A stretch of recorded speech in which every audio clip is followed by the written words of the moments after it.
It's time to get this stream started. Hi, yeah, the music. I got to work.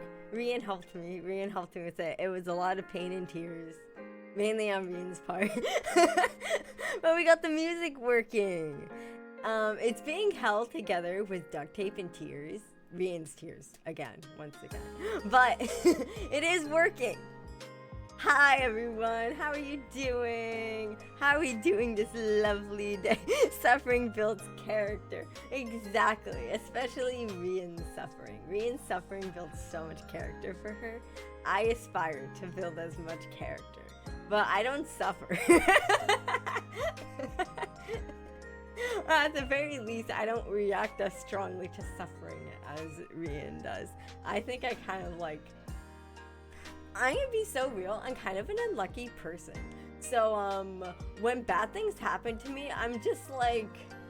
I'm very Luigi core about it, if that makes any sense. I'm just kind of like, okay, that happened. Anyways. My cat has decided to cuddle, so my day could be worse. Actually, I have a surprise pertaining to that later. Not your cat in particular, but you cats. And I think it'll be kind of fun. But, you know, cats cuddling make everything better. Every time I'm having a bad day, and my cats are like, meow meow, I'm like, meow meow. And we go like, meow meow, all together. We're so happy.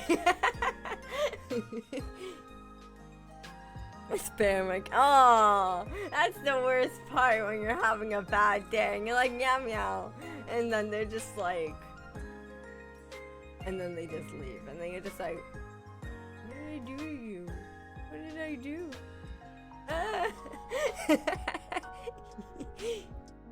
But...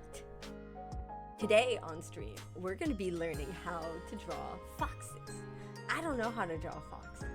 So... we're gonna be learning together.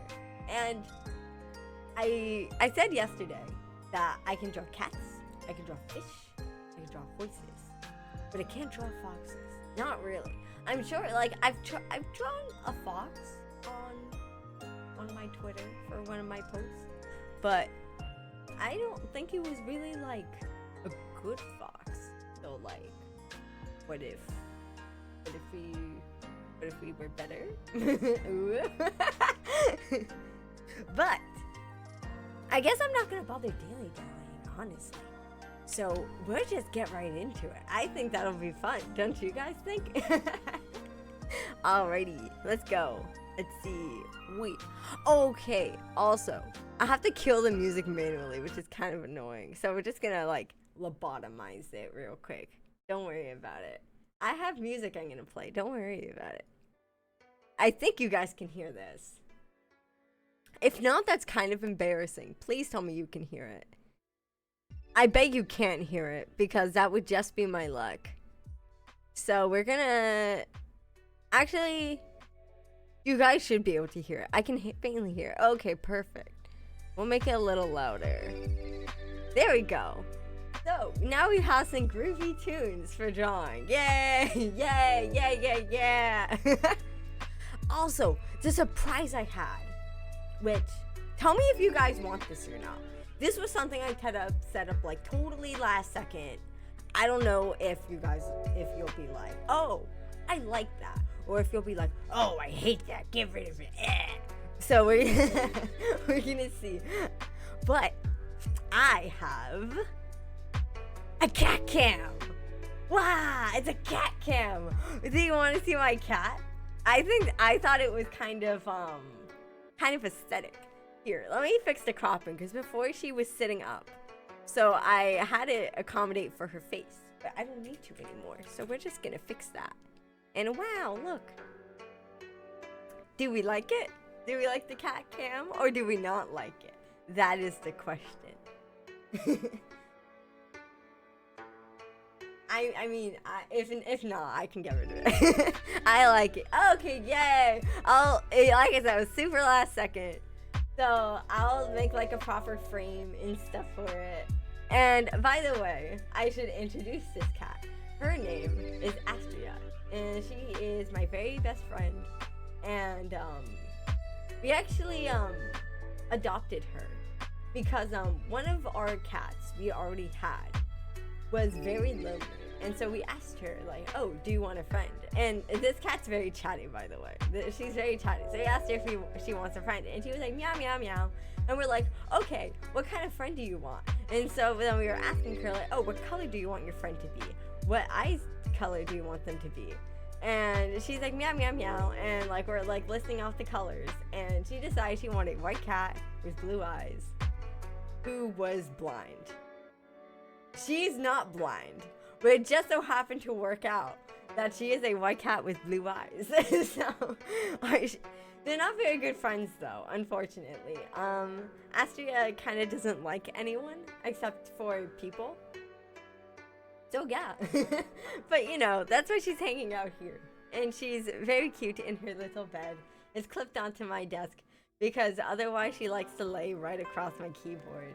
So I got it so that way she would not do that. And it took her a little bit to like the bed, but now she does. And another one of my cats, the fabled kitty cat. She's a very pretty cat. Oh, thank you. I'll make sure to tell her that. Astria, did you hear that? They said you're very pretty. Yay! Oh, what was I saying? Oh yeah, another cat also likes this bed. Her name is Crumb. You probably won't see Crumb in the bed, or you'll see her try to get in the bed. And you're gonna see Astria beat the shit out of her if she tries. They fight over this bed really bad.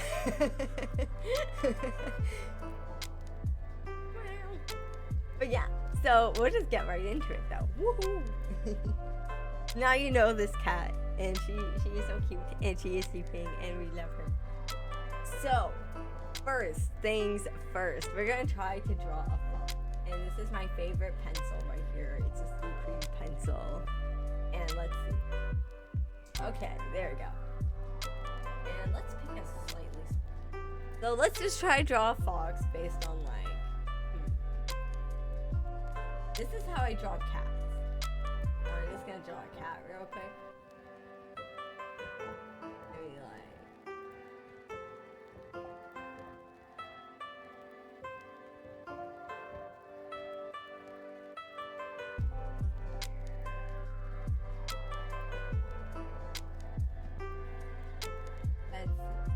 I'm still trying to figure out how to do the bodies of the cats with the style I like. So it's like it's a lot. I know the cat is a lot. There's a lot of fluff going on here. So like, don't mind it. Don't mind what the hell is going on. Don't mind a fluffy cat. That's how I draw cats. And they're like, meow, love plus fish equals smile. I don't know. So now let's try to draw a fox. When I think of a fox, long-haired cats are also good. I love long-haired cats. I wish I had a long-haired cat. All my cats are short-haired though, and yeah, I wish one of them was long-haired, but they aren't. But I love them anyways. I just wish they had longer hair. So let's see if we try to draw a fox style. Wow. Damn it.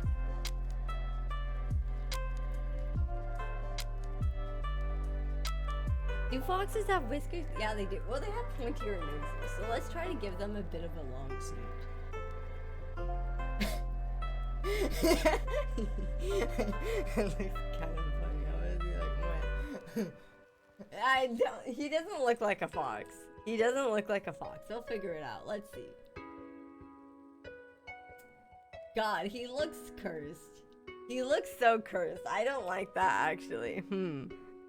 I feel that. Yeah, because it's like short-haired cats are easier to take care of. I keep needing to like resist the urge to pet her. I want to pet her so badly. But I keep, I wish, like, long-haired cats are more difficult to take care of, but they're so pretty. She also, though, she's a little bit of high maintenance, because, she sheds a lot. Because, she gets very stressed out very easily, and because she's white, she gets a lot of dirt in her fur. So I have to brush her a lot. But it's kind of nice because she likes being brushed. She really likes being brushed. If I brushed her right now, she would go crazy. But I'm not going to do that. Let's see, how am I gonna do your face? Because I know foxes have long faces. Why the long face, sir?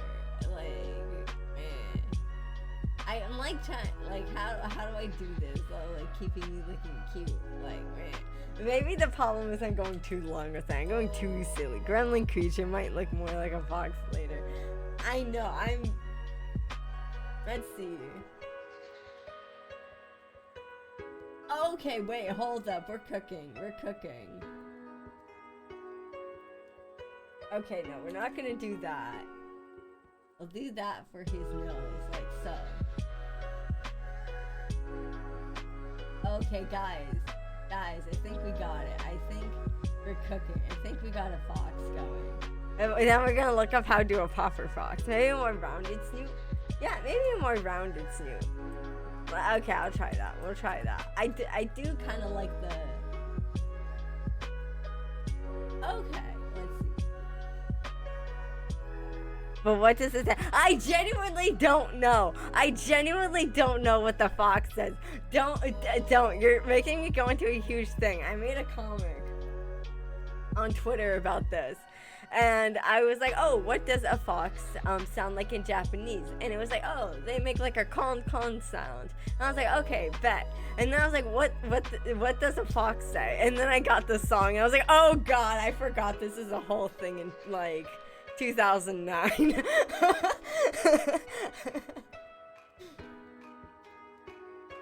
I believe foxes make yipping and hissing noises. They make small whimpering noises, I think.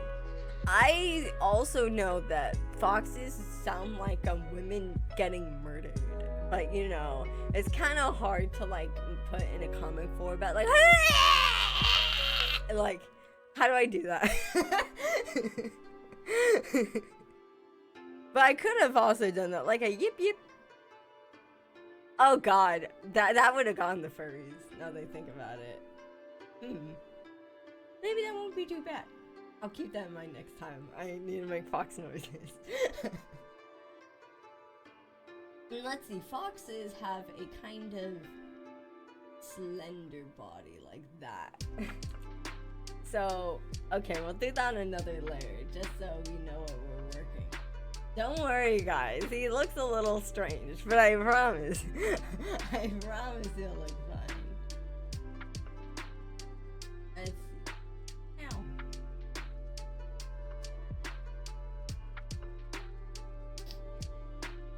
Okay, now we put the little leggies. Oh, look at his little paw. He's not very furry anymore. Foxes are kind of slick. They aren't as furry as cats. But I think that's fine. Let's see. Another paw. A little paw for the foxy. There we go. Guys, don't worry. This looks totally like a fox. You can... The tail will save it. I mean, it's not going to save it. It's just going to emphasize what we know. Which is that this is a fox. Yup.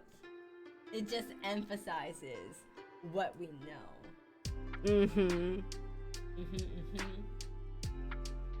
So let me just erase this line here. And then we'll put the... I need to move him to the side a little bit. Oh, I forgot there's one over here I need to erase. Let's do that. We just erased that. A little too much. We erased a little too much, so we'll add some... Okay. Now we'll just go and move him over here so we have room for the tail. And now we add the tail and we're like, ooh. Look at that. Wow. His tail could look a little better, I feel. I like the top of the tail. The bottom of the tail was not very good. So we're gonna redo that. Okay. Little tail. Now it's a big fluffy tail. And he's so happy. He's like, wow, I look so majestic with my big fluffy tail. And everyone is gonna be so jealous of him. They're gonna be like, wow, he has such a fluffy tail. Who did that? And I'm gonna be like, I did that. And I'm gonna be like, oh shit. It's okay, there we go. And now we're gonna do like a little like okay. Guys, what do we think of our fox, our little fox? Do you think this belongs next to the Mona Lisa? I like him. He has personality. He's a little unconventional. But you know, that's okay. I think he's iconic. So, we're gonna delete our cat. Because we are just using him as a reference. I like him. He's a happy little guy. He's so happy. He's so happy. So, I'm gonna put him over here. And now we're gonna, he's a main attraction. He is. He really is. So, we're gonna put him over here. And now I'll get a reference for what an actual fox looks like. Oh, the fox. Not Fox News. Fox Animal. Why do I need to specify that? That's so silly. Okay, let me see. Foxy. Fox. Where's a good fox? Man, I'm gonna feel like a furry drawing this.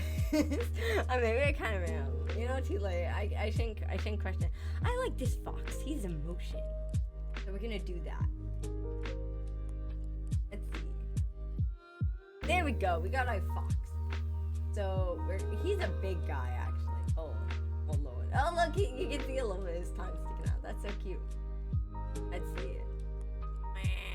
Okay. Oh, why'd this pop out? I love opera, but sometimes it does silly things, and then I don't like the silly things. But I draw you a little fox creature. Of course you can. I want you guys to draw too if you want to.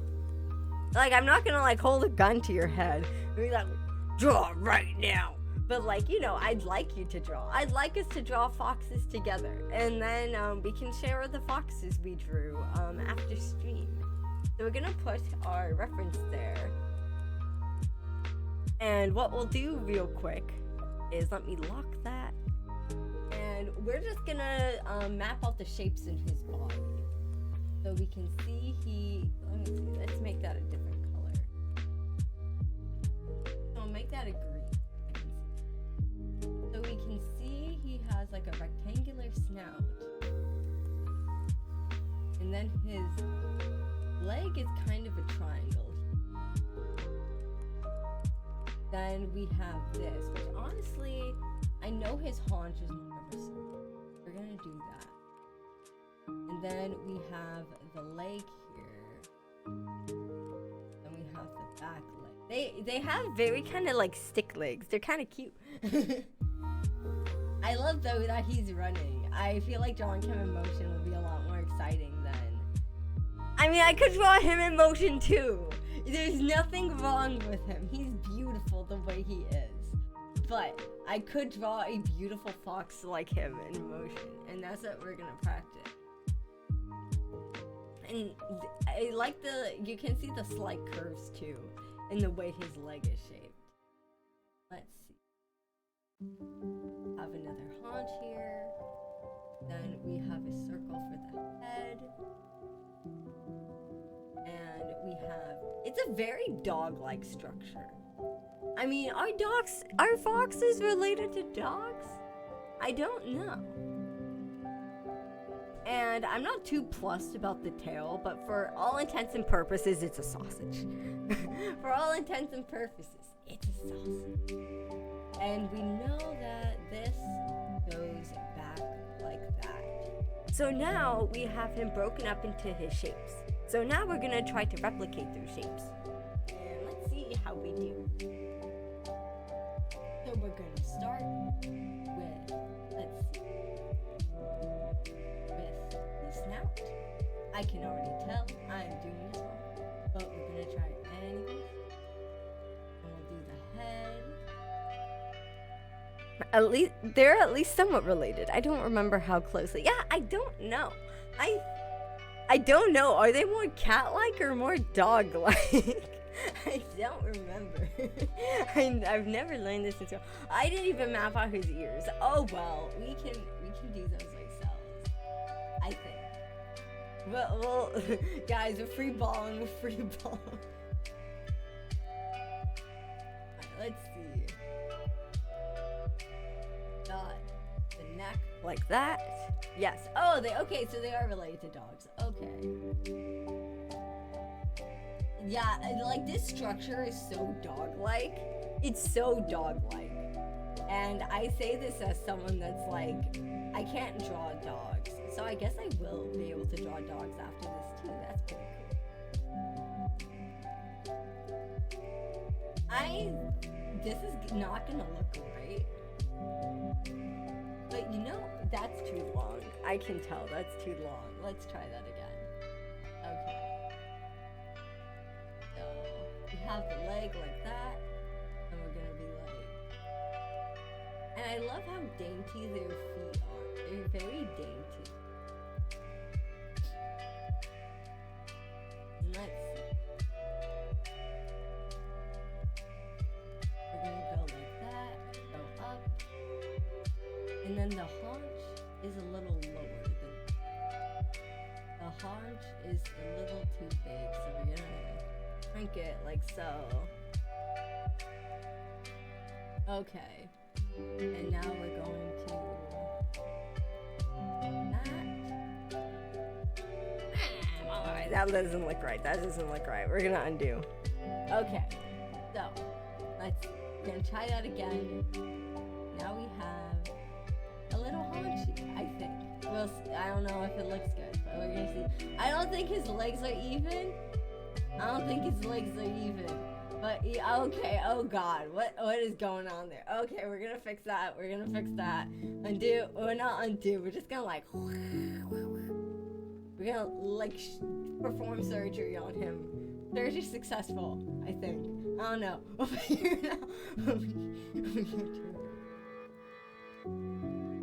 Alright, now we draw the other leg and this. Yeah, I can tell this is not this one thing is not quite like the other, but that's okay. And we're just gonna, I'm not too plussed about the tail, because for all intents and purposes, like I said, it's a sausage. So now we have our basic shape for our fox, and now we're gonna try to fill in the gaps, and we're gonna try to preserve our style for the fox. We're just gonna like be a little bit more educated about it this time. This leg is a little too big now that I look at it, but that's okay. We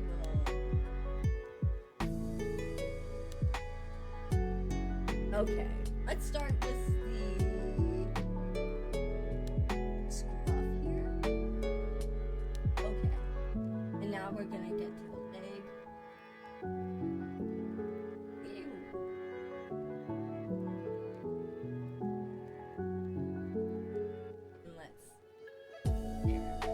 Oh, Cat, I didn't realize you left. Where'd you go? Oh, well, she's come back. No, Cat. Okay. I don't know if you saw my hand there, but she was trying to step on my keyboard because I have it pushed off to the side because there's not quite enough space on my desk. But that's okay.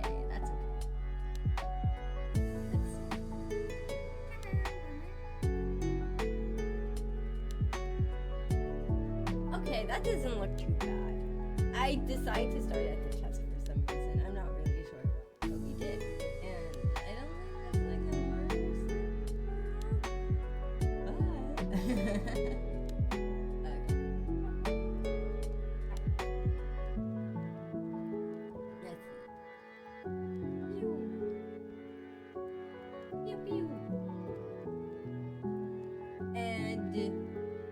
Keep this hairless back here because I don't think you should have a furry butt. That's just me.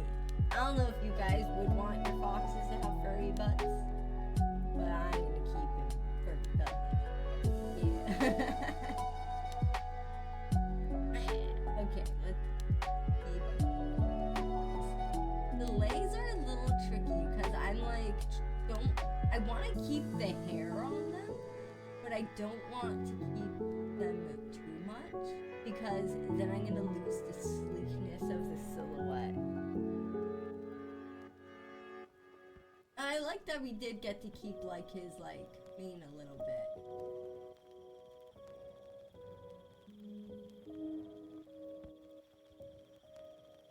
Ooh, it's his nose. It's his nose. No. No, that won't change. I don't care. Meow. Meow. And let's see. Meow. Meow. Now we're gonna do his ear like meow.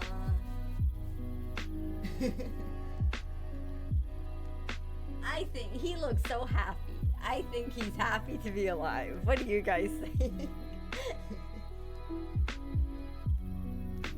Give him a little bit of hair on the back of his head, like yeah. There we go. He's so happy. And now we're gonna add more hair. Lots of hair on the back here. Nose like what? Because then his tail's gonna pop out like watch out.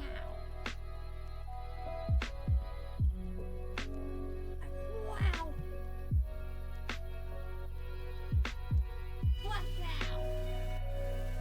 We're almost done. There we go. So now let's see what it looks like without the guidelines.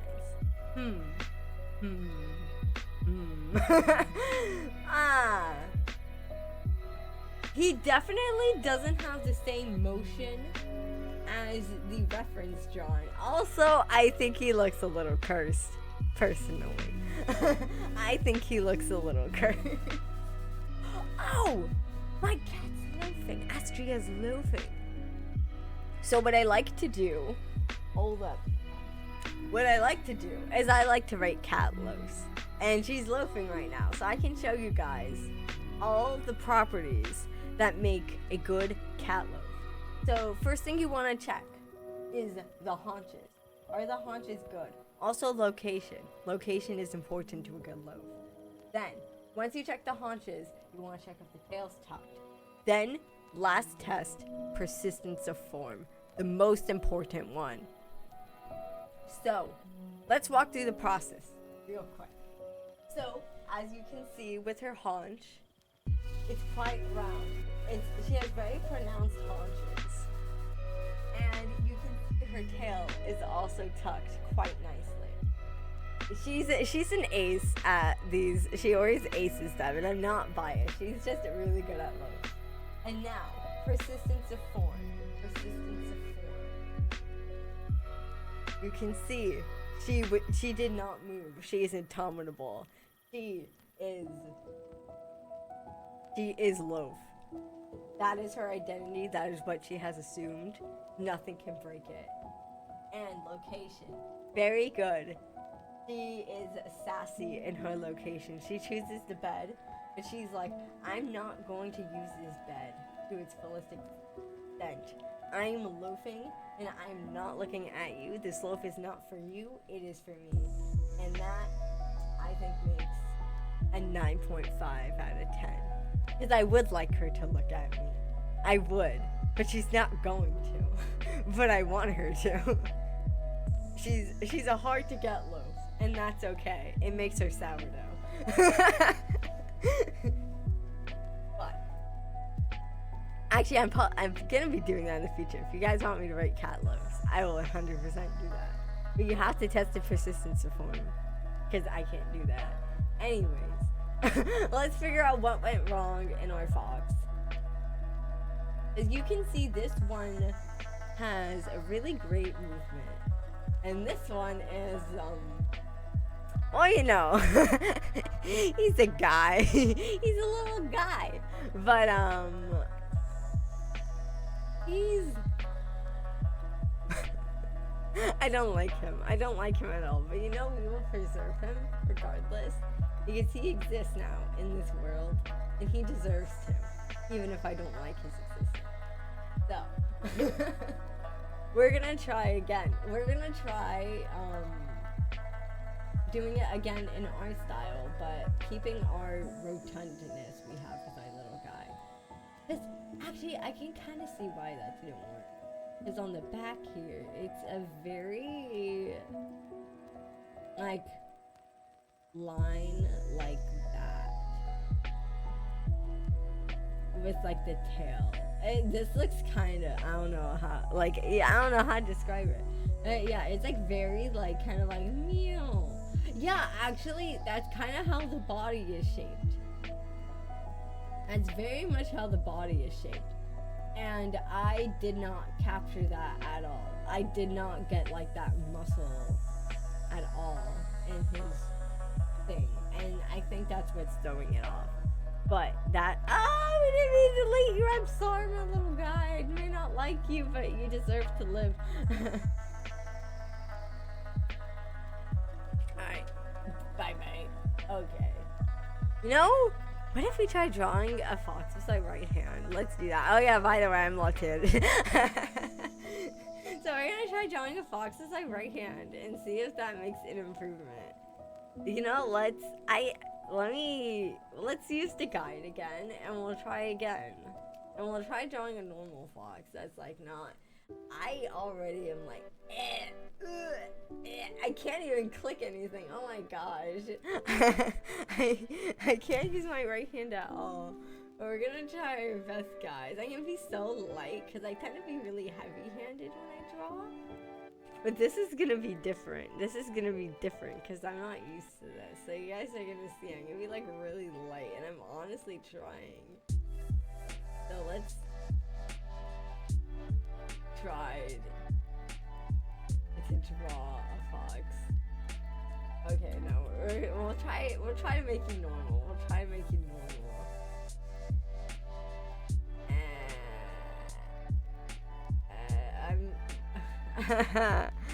I could sense a cat, but it wasn't. It's not a cat. It's not a cat, it's a fox. This is my first fox. That's my second fox. And now I'm trying to draw a fox with my right hand. And it's not going well. As you can see, like, my control over my right hand is like, it's iffy at best. It's iffy at best. The cat can't, yeah, her name's Astria. She's a very cute cat. And she is here today with all of us. And she's relaxing. It's a very chill stream. But just because it's chill doesn't mean it can't be fun. The cat has all the power. You know, I should draw a cat. Maybe I could try to draw her. I'll do that. I'll do that once I feel like I'm like physically in pain trying to draw this. You guys don't, like, I know you're like probably all right-handed. I'm mesmerized by the fact you have a shadow behind you. Oh, thank you. Thank you. It was actually really easy to set up. Yeah, I'm sure all of you watching are right-handed, because if one of you are left-handed, I'd be very happy to hear that. But I'm a lefty, and I'm trying to draw with my right hand, and it's not, well, I have no control over my limbs. My mom and sis are left-handed. Alrighty. Oh, my mom's also left-handed.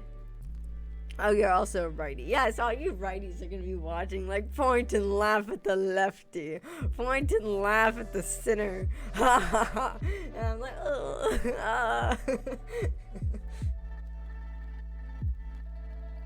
Yeah, I'm lucky at least that I was never really judged for being lefty growing up. It was especially because of the fact, like, it's a fun fact, which I know most of you here know this, but Daunted doesn't, is I have a twin. And most twins are, one's a lefty and one's a righty. And my twin is the righty, so I'm the lefty by default.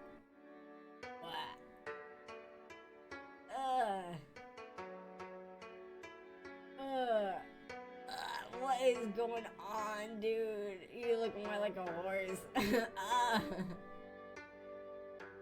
I'm like honestly trying. I'm trying so hard, but I don't have like any motor control in my limbs. And then like it's funny because I also where I work in a bakery and I'm a cake decorator. And all the time people will be like, oh, you have good handwriting for a lefty, or oh, you can do so much for being a lefty. And I'm like, what do you mean by that? Most lefties I know like I feel like are like pretty creatively inclined in that sort of thing. I don't know why they're saying it like what? Like what? I don't know what they're trying to get at with that. I don't know. I would never laugh at a lefty. Mom has a torch that you spin handle to change, and when she spins it with left hand, it's the wrong way. She gets confused. You have nice clothes for being a lefty. I like the shaggy one. It does look like a horse.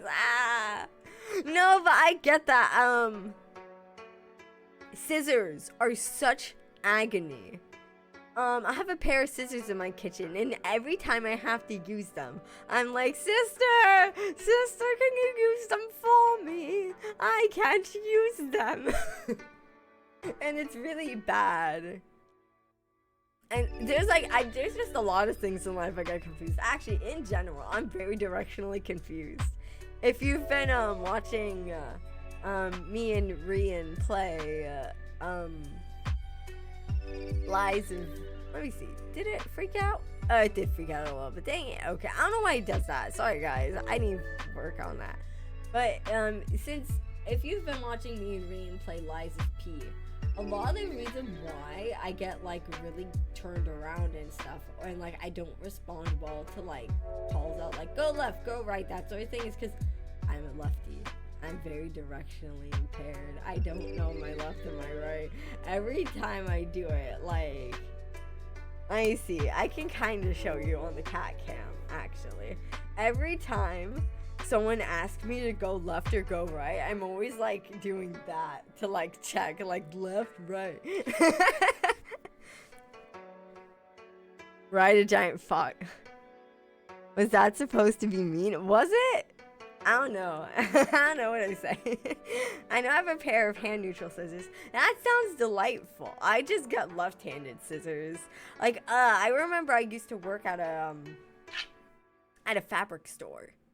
And, like, I had to cut fabric for people. And I'm like, hey, I'm left-handed. Can I get left-handed scissors? And then they're like, you're a lefty, ain't ya? Yeah, I think we got something for you. And then they pull out like the cruddiest, most dull, most horrible pair of scissors. And I'm like, oh my god. So what I did is like as soon as like they handed me the scissors and they walked away, I just like snuck into one of the aisles and just grabbed like one of the only pair of left-handed scissors they were selling, and I just like unboxed it. It was just like, I'm using these instead. To go right, you just have to go left. You know, you're not wrong. If I keep going left enough, eventually it'll be right. Get out of the bed the wrong way into a wall. You know, it's funny you say that because my bed is pressed up against a wall, and I had to do the thing, because I'd be like, and you know, actually the left side is facing the wall. The left side is to the wall. I used to work in textiles. It was a fabricated position. I love that. I mostly use the hand neutral scissors when I'm working on sewing projects. You seem like, funny you say that, because I actually used to have a loft bed, but I had to get rid of it because I moved so much, and I missed my loft bed so deeply, so terribly. I love my loft bed because I love the spatial compactness that a loft bed, not loft bread. It could be a bread, but it's not. A loft bed brings. I love it. As soon as I'm able to, I want to get my loft bed back. But I am sleeping in a loft right now.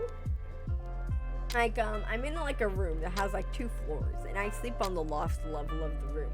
So it's like an honorary loft bed, I guess. So I'm like kind of okay with that, but it's not the same. It's not the same. I like being up high. I like being near the ceiling. Except I never got out of my bed normally. Because, like, you know, you would think someone's going to be like, oh, I, like, climbed the ladder into bed. And then I'm going to climb the ladder back down. I would climb the ladder into bed. And when it came to, like, getting back down, I would always leap off the bed. I would always jump off of it. Oh, and also with my cats too. I taught them how to use the ladder.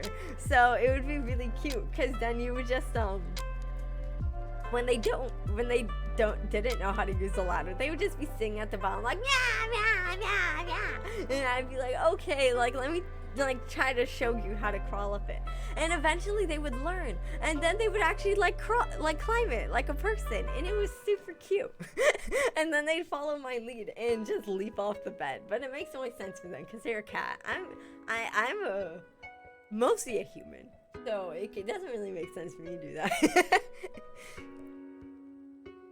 I want a loft bed just for the storage of socks.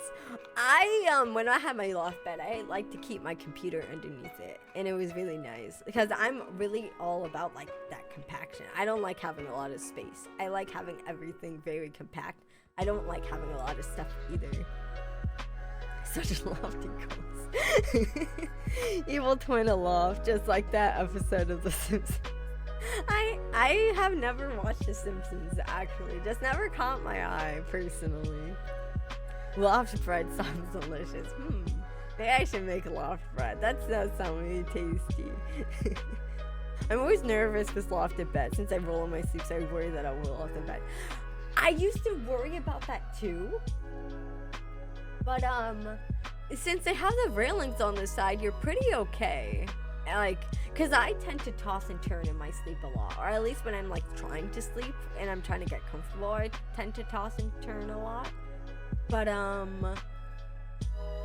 once you kind of get used to it, like it's definitely not as dangerous as you think it'd be. Cause I remember I used to also be worried about overweighing it and then it like collapsing in my sleep or something. But then I'd be like on my bed sleeping with like 5 cats, and I'm like, yeah, we're good. But I'm also like 112 pounds, so I guess I probably shouldn't be worried about breaking it. What do you prefer to be called? Your name is long and complicated. Oh, you can just call me Talio. That is the very short one. The Talio no Kona, fully in English means Talio of powder, which is supposed to reference like flour, more so like the flour you make bread out of. But I was told that by a friend of mine who speaks Japanese that he was like, the actual word we typically use for flour is different. That one's more associated with powder, and it just makes me think of cocaine. And I was like, oh, okay. Go Simpson. Railings do help as does sleeping against the wall. It does. Even in a loft bed, I still push it up against the wall. I mean, it'd be kind of weird to have a loft bed in the middle of the floor, I think. I mean, I guess I don't know. Maybe Princess in the P-Core? I don't know. No, that just would be a lot of mattresses. It's not like she's on a giant loft bed. Oh, so that's why your hair is white, like the powder. Oh, you know, I actually didn't think about that. My hair is white. Because, this is a temporary model I'm using right now. But, in my final model, the design is based off of, porcelain. So my hair is white because porcelain is white, and it's like a very white and blue aesthetic, but I can't show it to you. It's a secret. It's not done yet. Shh. The person working on it is working very hard, and they're doing such a beautiful job on it, and I'm so excited for when it's gonna be done. But in the time being, this is me. Your final evolution. Yeah, you need to evolve like a Pokemon. I don't know when. I don't know when, but it's gonna happen real soon. Maybe. No pressure on them. No pressure on them. I want them to take their time because they're doing such a great job. And the last thing I want to do is be like, hey, hey, hurry up, hurry up, hurry up. And especially because it's like, they're just so talented. They're so talented, and I'm so excited for it. Right. Our fox, our right-handed fox, which I'll write right-handed. And there, now I can see my handwriting that everyone says is really nice for a lefty. Which I don't know what they mean by that. Especially because, like I said, I'm a cake decorator. So, like, let me give you an example of, like, how I write on cakes.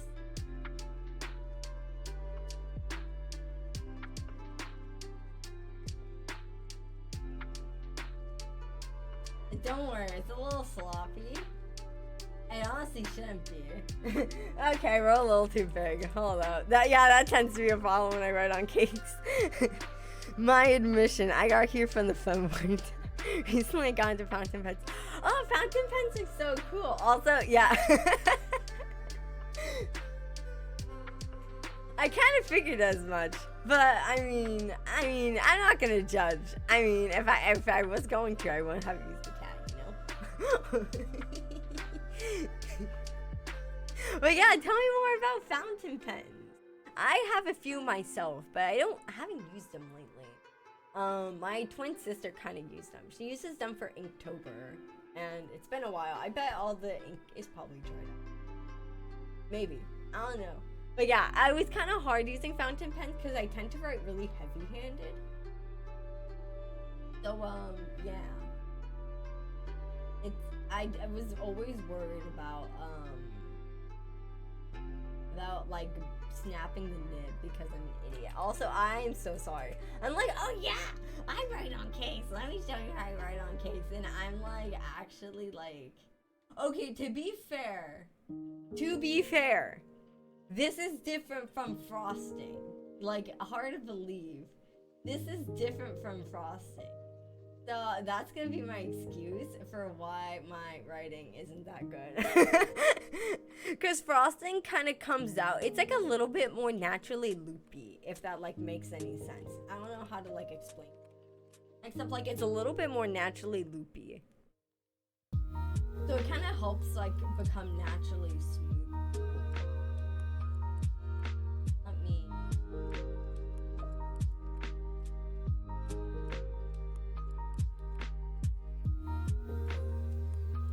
I always mess up the D. There's like a very specific way I need to do it to not get the line overlay. And I also messed that up. So we're gonna try that again. Because why not?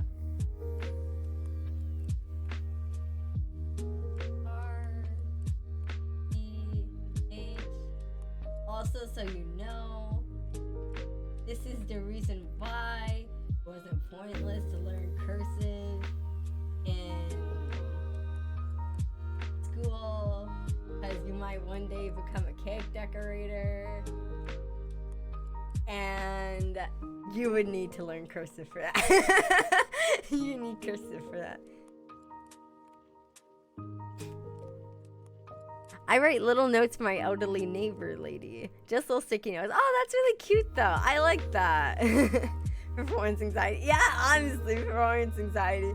I remember when I was interviewing for my job, and I was like, oh yeah, like I can show you my writing, and they're like, okay, do it right now. And I was like, I was like the same thing too, like, oh, I just feel nervous. And then they're like, oh, like, yeah, you are nervous, but also like we can tell you know what you're doing at least, like even if you are nervous. I'm like, Granted though, it's really funny.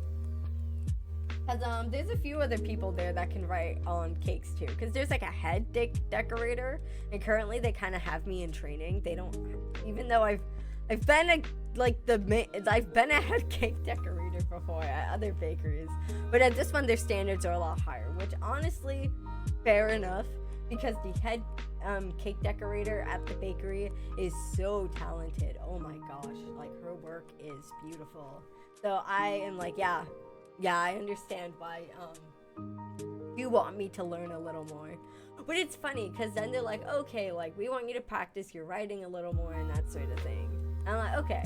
And then as I'm practicing it, like people will be coming over and then they'll be like, don't tell anyone I said this, but your writing is better than this person. And I'm like, okay. And then that person will come over and be like, don't tell anyone I said this, but I think your writing is better than this person.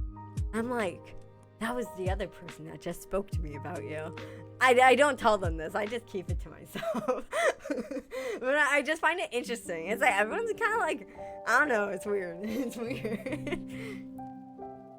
I've worked with icing bags before a little, so I think I know what you mean. Yeah.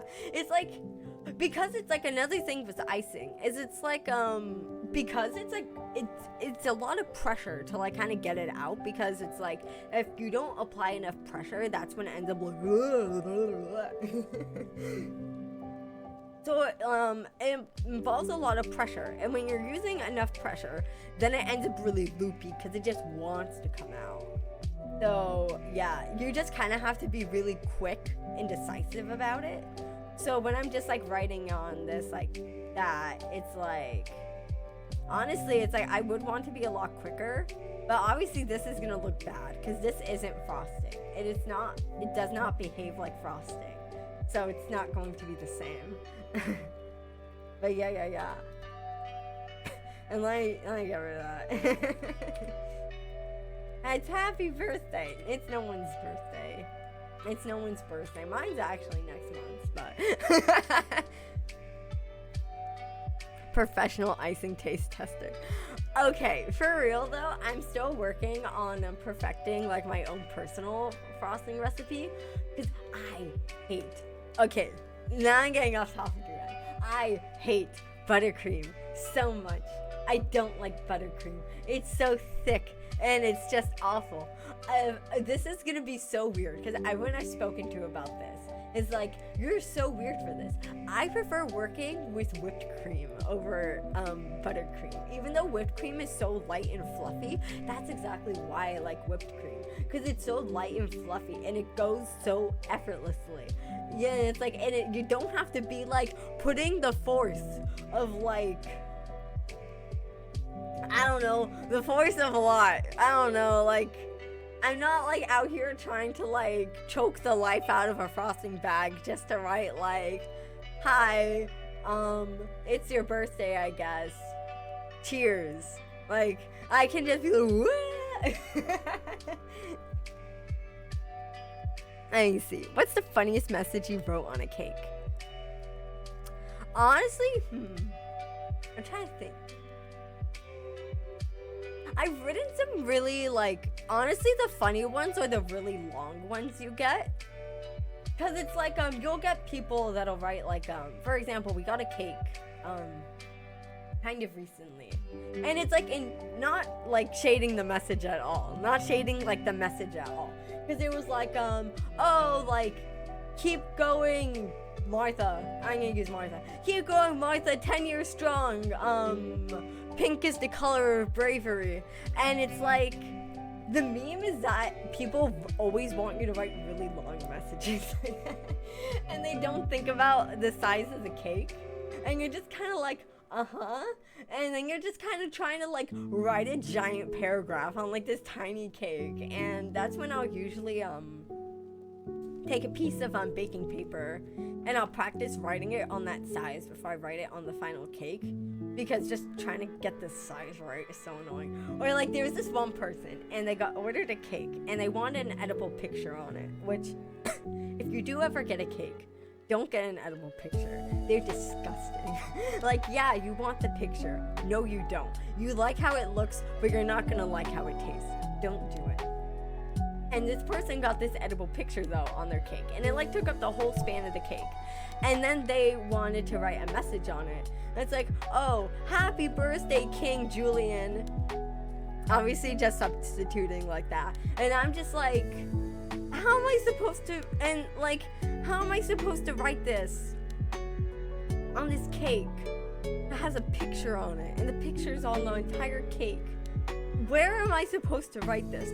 Also, they picked the most, this is also another big pet peeve of mine, is when people pick the most garish color possible to go with their cake.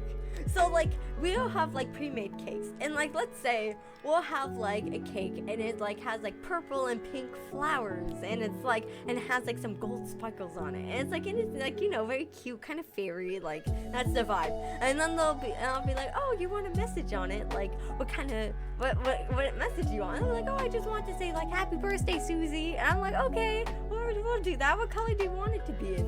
And then they'll be like, how about red? And I'll be like, I mean, you know, the cake is like pink and purple, you know, or maybe even green, like the leaves on the, and they'll be like red. And I'll be like,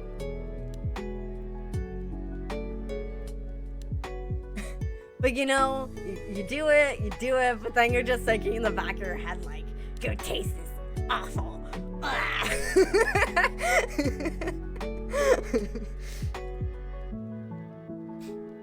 I see.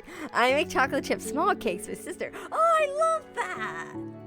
I'm also working on perfecting my own personal, like, cake recipe and, like, cupcake recipe, because, I got one that, I've been working on for myself, because, like, every bakery has, like, their own, like, little secret recipe, and there's this one, bakery I worked for, and I liked their recipe.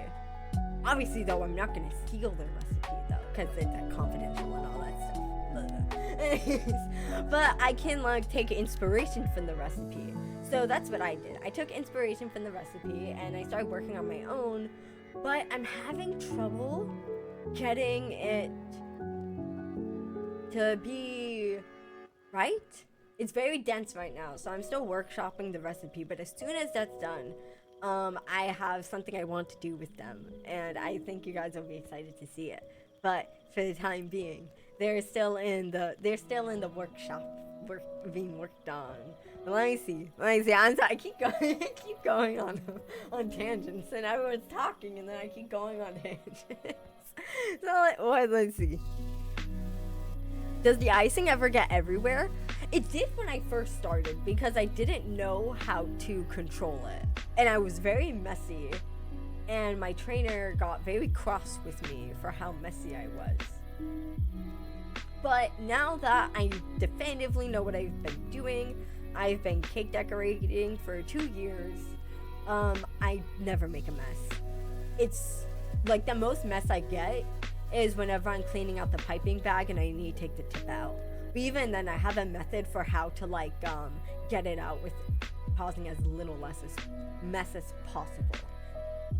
Unless they use like those little screw-on plastic tips. I hate those. Just use the normal metal ones. Those are way better. I'm sorry, I'm really passionate about it.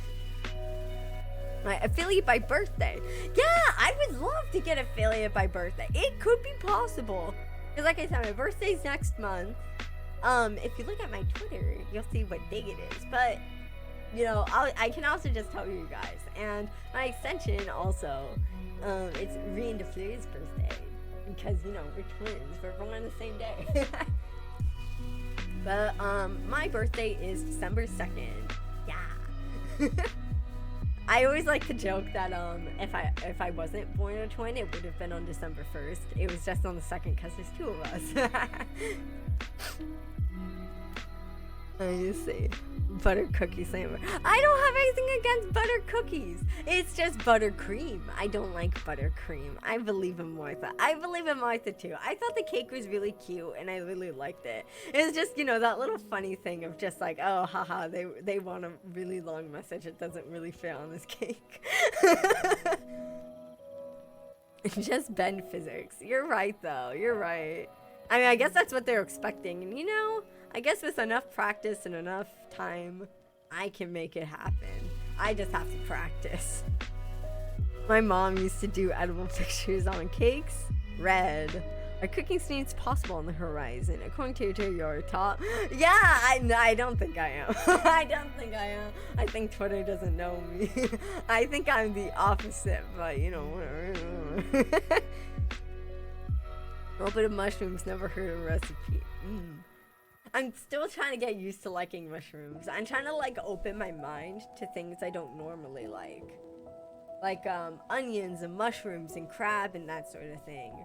because I'm like, you know, I really love food and I really love cooking, and I don't want to limit the sorts of food I can enjoy and prepare because I'm a picky eater. So I'm trying to force myself to eat more things that I typically don't. And it's been very interesting because, of course, I'll have foods where it takes like a little bit more effort, but I am also opening myself up to foods that before I was like, yeah, I don't like this. Like I used to not like lobster, and I still think lobster's kind of gross, but I don't hate it as much as I used to, and that's kind of the whole point of this. Is then I'm like, oh, okay, so one day I can just make like lobster thermidor, and I won't want to like cut my tongue out for doing it, for tasting it. But as for cooking streams, I really want to do that. But unfortunately, the way my setup is it's not really possible. I could pre-record it and like do a recording or a video of it cooking, but I can't do it live. I just don't have the setup for it. But what I can do is I could do like mukbang streams or like tasting streams or things like that. Actually, an idea for a stream I wanted to do is I wanted to, maybe if we reach affiliate, I wanted to do a stream where I tasted different cat food and rate it. So, you know, if we make affiliate, I'll do that. I think that'd be fun. Same. I also have to eat different types of food separately. Yeah. Oh, you love mushrooms, Dingbad. I'll try. I'm still trying with mushrooms. The meaty texture is just like, but you know, I'll get better at it. I just need to stop, when I get mushrooms, like stop like being like, we're gonna do that later. We're gonna do that another time, and be like, no, just consume the shrooms. I followed someone who eats cat food. No, I don't. I mean, I could eat cat food. I mean, I've tasted it before, but it's not like I eat cat food. I don't like eat it normally. It's like, you know, don't you want to know what your cats are eating? Don't you want to know if it's like good for them or like if it's like tasty or something? I feel like everyone should aspire to that. And like, yeah. I need to know what these guys are eating so I can make sure they're eating right. Waiting for Cooking Simulator 2 to release. I do also want to play that. I really want to play like all those like cooking games and that sort of thing. I haven't played any actually, but I really want to. Also, then I was like thinking the other day, why hasn't anyone made Beekeeping Simulator? That's really random, but I feel like that would be fun. To like beekeep like a virtual hive. Yeah. Tasting cat food stream sounds like potentially dangerous game. I don't think so. Because if a cat can eat it, surely a human can eat it. I mean, if it's bad for you, then why are your cats eating it, you know?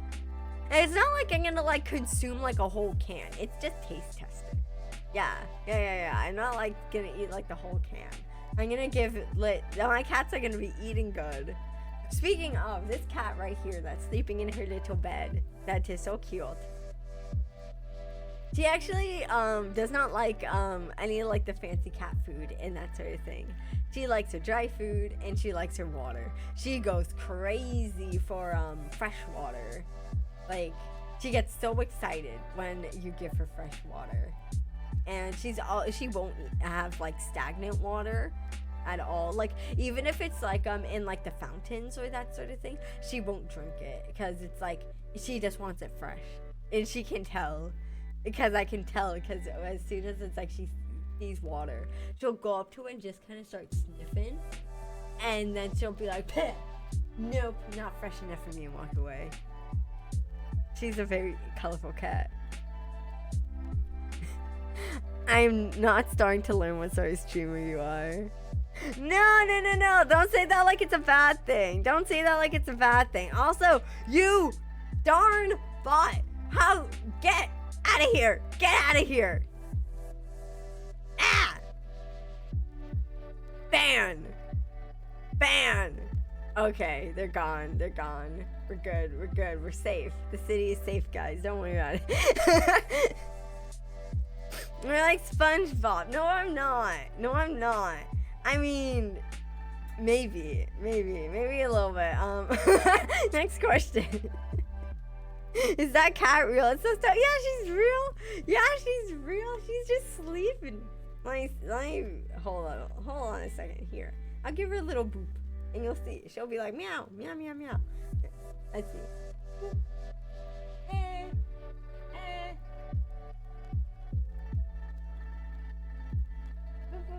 Boop, boop, boop, boop. Boop, boop, boop, boop. Boop, boop, boop, boop. Ah, there we go. Boop, boop, boop. Counterpoint grapes. Fine for humans, least up to dogs. Also chocolate. Yeah, but I'm not a dog.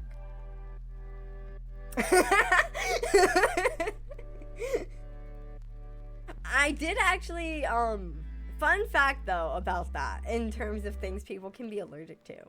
Not that this is so much an allergy, but you know how, I don't know if you've heard this, there's like certain people that can like taste cilantro and certain people that can't. I'm one of the people that cannot taste cilantro. It tastes so disgusting to me. I hate cilantro. It tastes like soap. I know everyone says that, but it honestly tastes like soap. Cilantro is so bad. Brita filtered cat water. Oh, she probably would like that. I did used to have a Brita filter, but I gave it away when I moved. I move a lot, so I gave it away at some point, and she probably would have liked that. But she's okay with tap water. Like, I usually just give her tap water. She just wants it fresh from the tap. She doesn't like when it's for a while. You're like Squidward? Wait, does Squidward not like cilantro? Why am I like the entire cast of SpongeBob all of a sudden? Guys, what's going on with this? I'm not. I'm allergic to bird feathers and pillows. So then are you not allergic to bird feathers outside of pillows? Something to consider. Maybe you're allergic to pillows. Have you thought about that? Have you considered that? Cilantro. I don't know if I can taste it or not. I feel like it's very important to you as a human being to know if you can taste cilantro or not. I wish I could taste cilantro, but alas, I can't. My dream is to open a restaurant in which I make dishes specifically geared towards people who cannot taste cilantro. And if you can't taste cilantro, it just doesn't taste right. And that'll show the cilantro tasters. I'll make the soap flavor shine. I'll make it work. I'll make it work. Also, fun fact, I can't taste cilantro, but my twin can, because we're fraternal, so it makes sense that they can taste cilantro and I can't.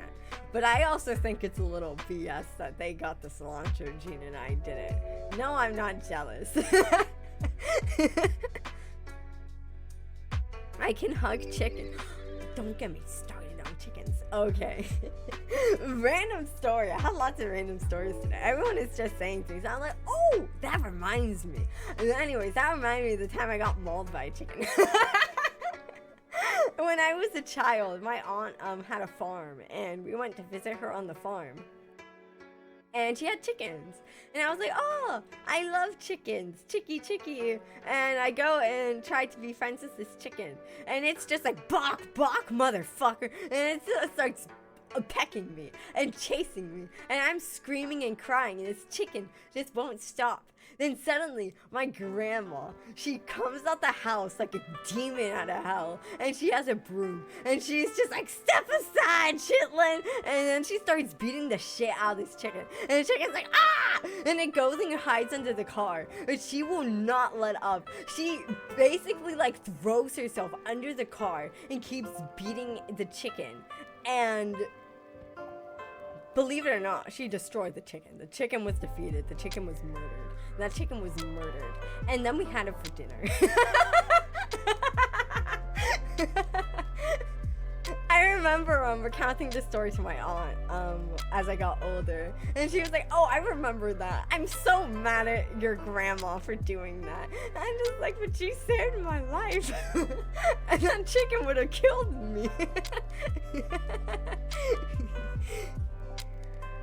Is your twin eat cat food? No, they don't. My twin is a much pickier eater than I. Like I said, I have the philosophy that all food can taste good, no matter who you are. So if it's like vegan food or pescatarian or anything like that, I believe all food tastes good. And if it doesn't, you just need to eat it prepared a different way. And that is something I hold very strongly in my heart as a food enthusiast. So that's why I'm always open to trying new things, even if it seems like a little unconventional. Because, yeah, food is food. Food is good. Chickens can be very mean. Don't get me started on that. I know from personal experience chickens are mean. I know from personal experience chickens are so mean. Did chicken die like a Final Fantasy character? Did she gain XP? I don't recall her gaining EXP.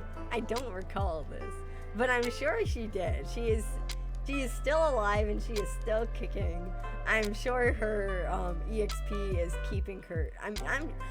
She's probably like the D&D like retired level 20 fighter or something. I would not be surprised. Let's see. I rented a chicken called Clucky for $2 a month at an animal rescue place. I'm open to eating VTuber animals. Why would you eat my ears? I mean, no. You can't eat my ears. You can't eat my ears. Also, why would you rent a chicken? I just want to know that. What's the story behind renting a chicken? I mean, I'm not gonna judge you for like if you want like a chicken as a pet or something, because I think that's I mean, like, I don't know what I'm trying to say. I mean, if you want a chicken as a pet, I think that's really cool. I've actually had a duck as a pet. Their name was Mr. Quackers, and he was my best friend. And then he got eaten by a dog. And then I buried him, and I held a funeral for Mr. Quackers. And then the dog came and dug him up and beat him up again, or beat up his corpse. And that was the tale of Mr. Quackers.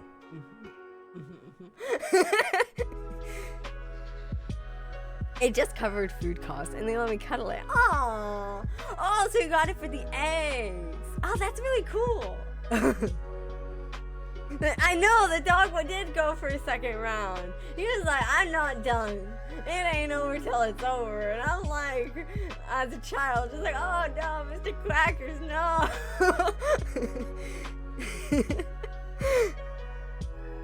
Mother has a corner of ex-hamsters. What do you mean ex-hamsters? Oh, okay. You mean like a graveyard for hamsters. Okay. I would probably have a graveyard for hamsters if I stayed in place long enough. I move around a lot. Actually, this is a bit of a morbid story. I remember there was one place I lived, and we found a bird, and they had a broken wing. So we like took them in and tried to take care of them, but we didn't really succeed in that, and the bird ended up passing away. So we buried them in a little metal box in the garden, and I remember we were getting ready to move, and I was alone with my own devices, and I decided I wanted to know what happened, because it had been like maybe 3 years at that point. Maybe I'm overshooting. And I wanted to know, what happened to the bird? So I went in the garden and I dug up the box and I opened it, and it was actually really well preserved. It wasn't like, I was expecting it to be like awful, but it was actually really well preserved. And I was like, wow, that's really cool. And then I closed it back up and I rebird.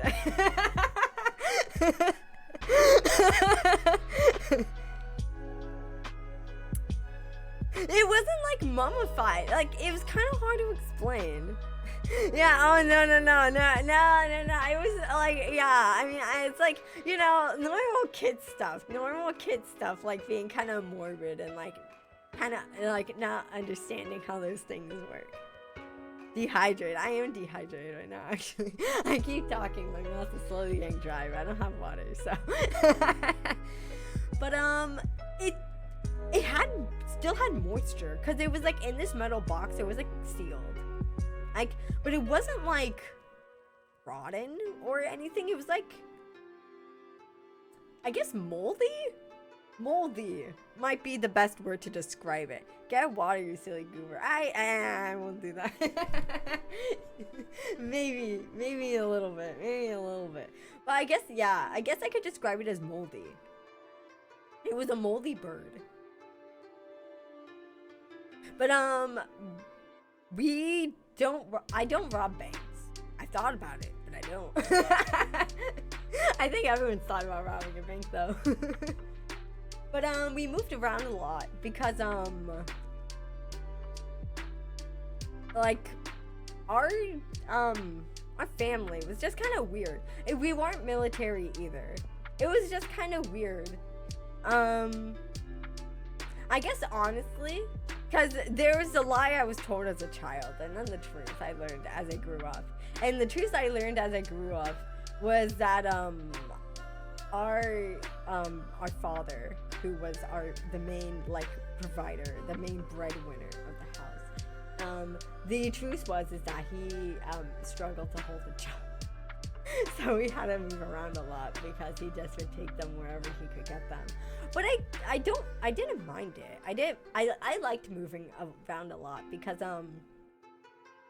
as a result, I went to a lot of different places, met a lot of cool people, and I'm really good at making new friends because we would just go somewhere new and we'd be like, all right, time to like, you know, we're the new kids in town, and I'm gonna make my circle of friends on the first day, and I know exactly how to do it. And I would just wear like all like my merch from like the various like TV shows and stuff I liked, and just basically be a walking advertisement for so much different things. And then I'd have people like, whoa, who are you? And I'd be like, oh, I'm the new kid. And then they're like, oh my god, new kid, we're gonna be friends. I'm like, hell yeah.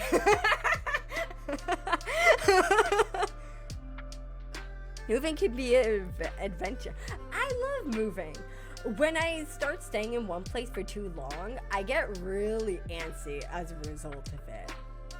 Like, where I've been currently, I've been there for a little bit, and I want to leave so badly. I need to leave. I am going stir crazy here. I want to leave so bad. But I can't leave yet because I guess I need a new job for one if I want to leave. And then I need money. So as soon as I get those things, because at the very least, that's one thing about being a cake decorator and a baker, is there's like kind of like those jobs where you can get anywhere, especially if you're a good cake decorator, which I've been told I think I'm a good cake decorator. So getting a job isn't that hard for me. So I just need to save up a little bit, and then I can just basically look wherever I want to look and be like, hey, you looking for a cake decorator? And then they'll be like, oh, okay, let's see your work. And I'll be like, yeah, this is my work. And they're like, you're hired. And I'm like, yay. I like my bird unmolded. No, moldy birds. It's all about the moody birds. I used to have this one statue. Okay, another random tangent. As a child, I remember, there was this, mysterious art statue in class. And it was like a bird. And it was like, but it was like kind of like someone took like tights and they put it on like this wire armature. And they made a shape out of it. And the shape was like a bird, and they painted it like a duck. But no one claimed it. And so the teacher was like, okay, does anyone want it? And I really wanted this statue. I want this statue so badly. And then this kid's just like, I want it. And I'm like, so I hatched a plan, you see. So at the end of the day, I waited so patiently throughout the day. And at the end of the day, as we were getting ready to leave, I like kind of distracted him by going to his friends and being like, oh, hey, like, you should go talk to this guy. Yeah. And they're like, okay, yeah. And so they go and start talking to him. And then they start leaving to leave school. And I kind of lingered back in the classroom, like, because he forgot the statue. And then I'm just like, and I grab the statue and I hide it under my jacket and I take it home. And it was my statue now.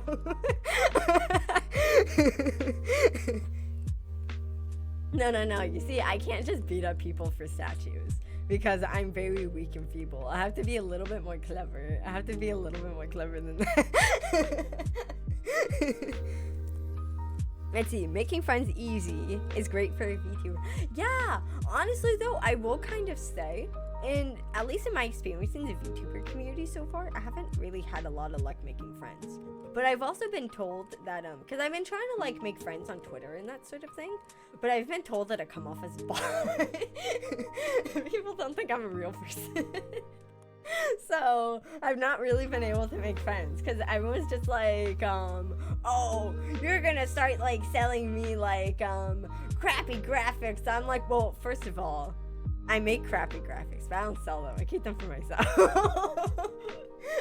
Second of all, I'm not a bot. I'm a real person.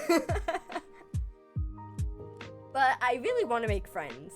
I do have VTuber friends already, but I want more friends. I like friends. I always want to meet new people. 4'5" energy. No, I'm not 4'5". I'm not 4'5". I actually flipped the numbers around and that's how tall I am. So I'm 5'4". Yeah. Tell me about Arise VT. So Arise VT is a VTuber group I'm a part of. The process in which I joined was actually really interesting because I was actually friends with one of the staff members in Arise, and like they had opened to auditions, and he was like, "Hey guys, you should apply." And I was like kind of like unsure about it because at this time I was like applying to join like VTuber agencies and that sort of thing, but I wasn't having very good luck with that. And I was told the reason why is because I hadn't been streaming in a while. Because I had streamed before, but then I took a hiatus. And then I got caught up with like a bunch of like, I'm also an idol. And I got caught up being an idol. And then I stopped being an idol for the time being. And he was like, yeah, so you've been applying to these agencies and you're not hearing back from them. And the reason why you're not is because you're not streaming, and from when you are streaming, your numbers are shit. And I was like, okay. I see what you're laying down, because I had been working on my audition videos and that sort of thing. And honestly, the last audition video I submitted to an agency, it was, I don't mean to pat myself on the back, but I think it was really good. Because I learned a lot through the process of like making audition videos actually. And a really big thing that I learned and I took away from it is that the key to making a really good audition video is you need to make it like a YouTube video. And when I say that, you need to make it entertaining. Because too many people make videos where they're just like, hi, my name's Talio, and I'm a Kitsune VTuber.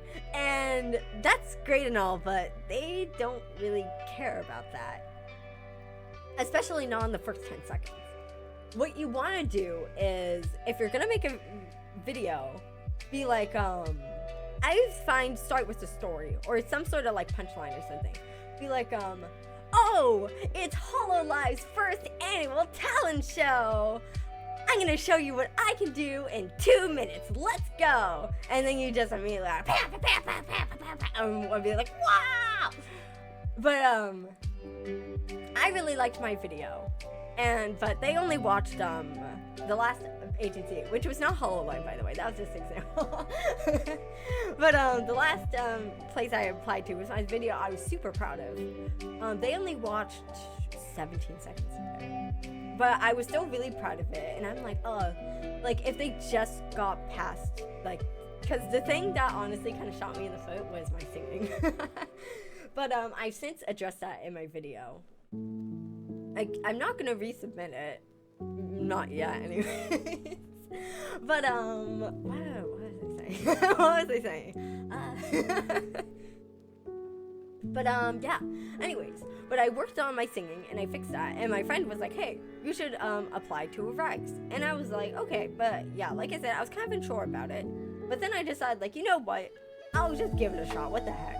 And so I went ahead and I just decided to resubmit my video from that one agency I was really proud of, with the improved singing clip and that sort of thing. And I submitted it, and I heard back from the owner, and they were like, "I honestly really love your video." And even after I finished watching it, I kept going back and watching it because I genuinely just thought it was a really entertaining video. And I'm just like, they're like, yeah, woohoo! Because that's exactly what I was aiming for. So I ended up getting in, but they were just like, "But you're not streaming right now. You don't have anything. So you're in a little bit of a tough spot." And I was like, okay. And then they're just like, "So we're gonna take you on as a kind of like in a different branch from the one we're recruiting for right now, which is called Discronia. And I'm a VTuber idol in that branch, and everyone else in that branch is too. Rian is also in Discronia, and we also have another VTuber in Discronia, and his name is Agati, and he's super cool. You should check him out. And currently we're working on our first song. And yeah, and that's basically us in Arise. And right now Arise is helping me get started as a VTuber. So right now, like, they're helping me like get my model and all that stuff worked on. But I decided to go ahead and start streaming even though that stuff isn't ready, because everyone's just like, just do it. Just do it. The more you sit on it, the more you're going to like gas yourself up about it and get anxious. And I was like, you know, you're right, but also I'm just gonna keep inventing reasons for why I'm not going to. So I need to swallow because I'm just like hardcore. But yeah, so I went ahead and decided to start streaming with a P-made model, but I'm okay with this one because it's kind of close to what my end product is going to be. So I think it's good.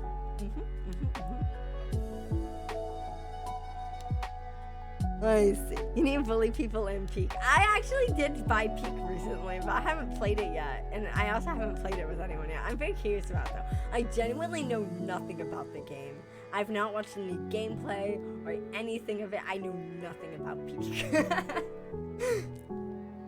But I do like drama, as you can.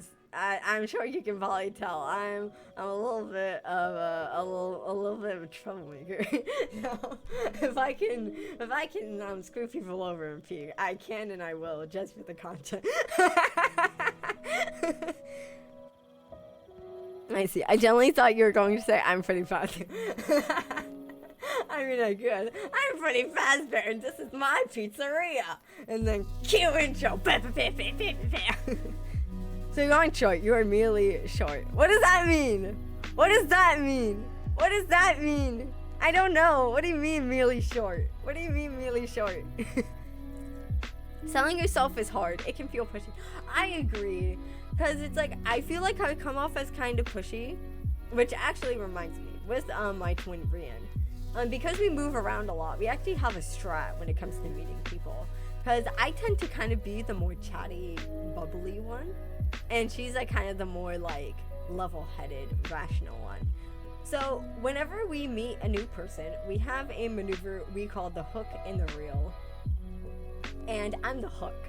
I go up and I strike up the conversation, get them talking, get them laughing, you know, that sort of thing.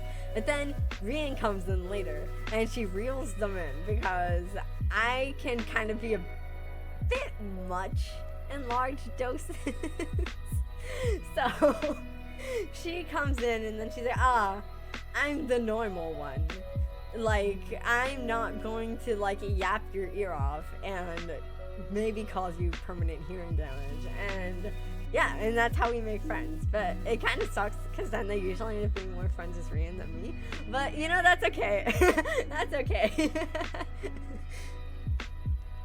It's terrible waiting for an audition video to get a view from Japan. I know! The agony of waiting for a view is so much. Especially it's like when you never get it. And then it's just like, oh. But then it's like, I usually decide that it's like, okay, so they just weren't impressed with the written portion, which is arguably more important than the video. Because if you can't entice them with your words, they're never going to watch the video. And honestly, with most videos, they don't watch the full thing all the way through. Which is why also my advice would be, even though they're like, oh, you can make your video like at maximum 5 minutes long. I would say make your maximum 2 minutes. That is the maximum you should shoot for. Because you need to impress them extremely quickly. And if you're taking that full 5 minutes, it means that is so much dead space in your video that you could be cutting out. This is what I learned during the process. And because I started approaching it like I'm just making a regular YouTube video, that was also something I really picked up on really fast, is cut the dead space. Do not keep it. Like, you might be like, oh, this is important, that's important. Just cut it out.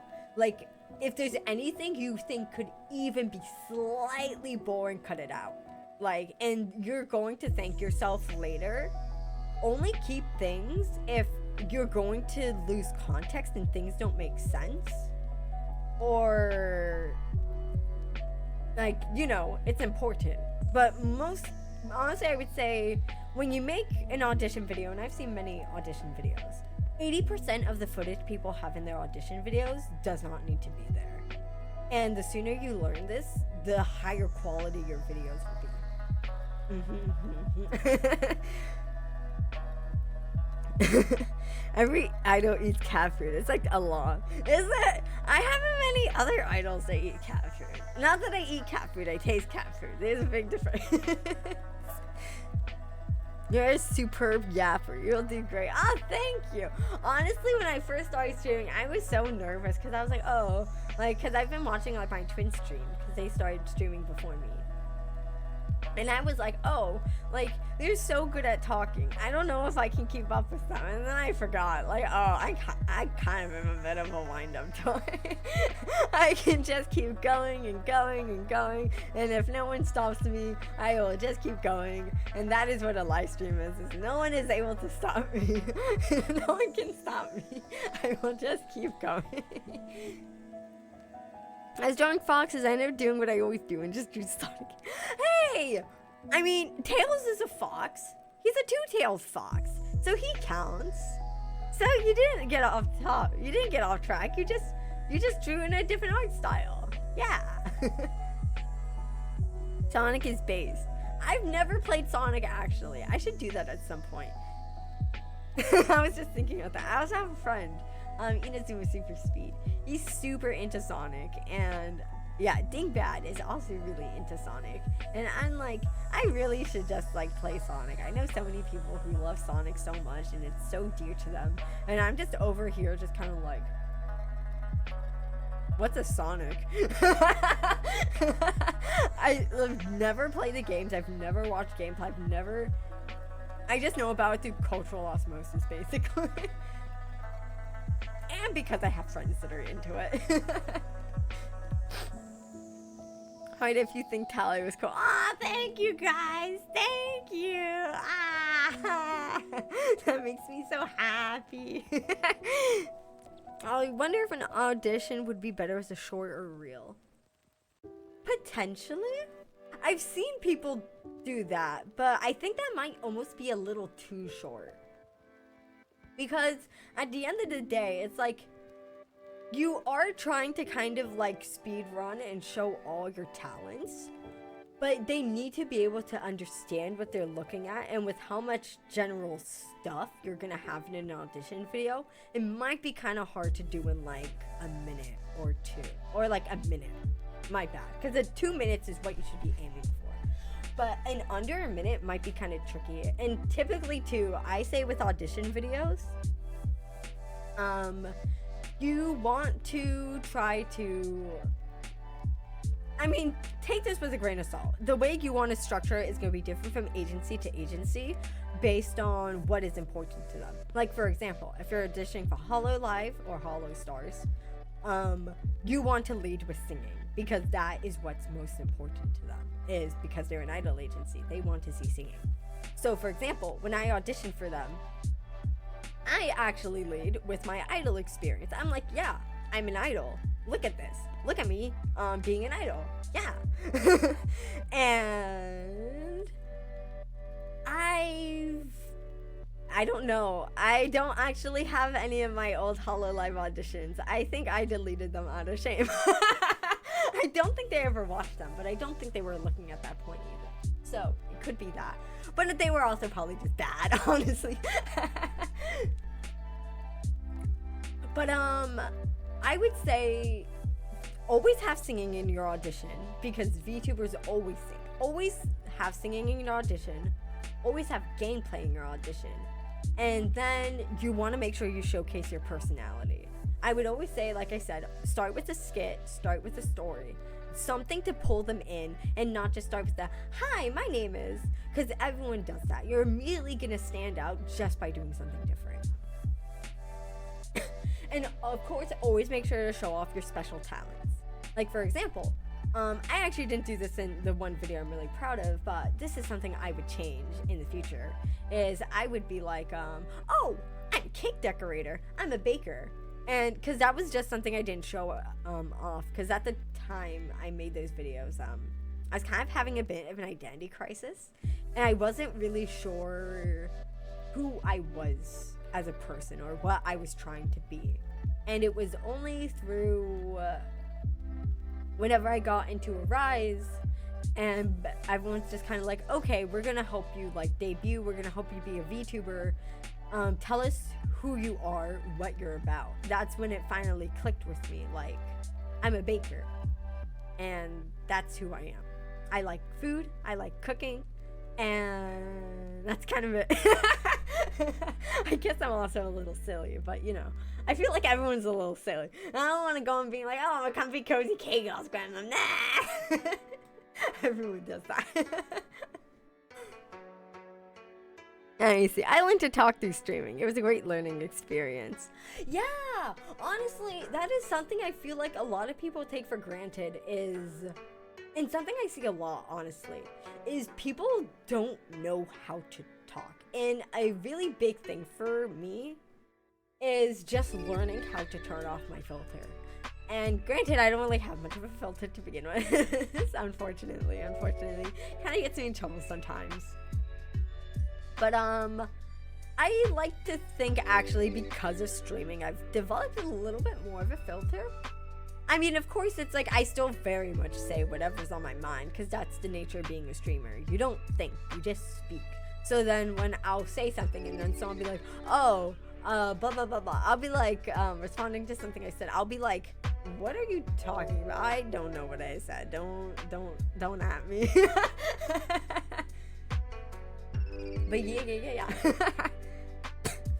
I'm not into Sonic. I'm obsessed with Sonic. This is oh, my bad. I'm sorry. I didn't mean to neg on your passion like that. I'll be better about it next time. Honestly, I should just go to just chatting. I don't think we're gonna keep doing drawing. Here we go. Unfortunately, Cat Cam is gone, but we'll just go to let me see.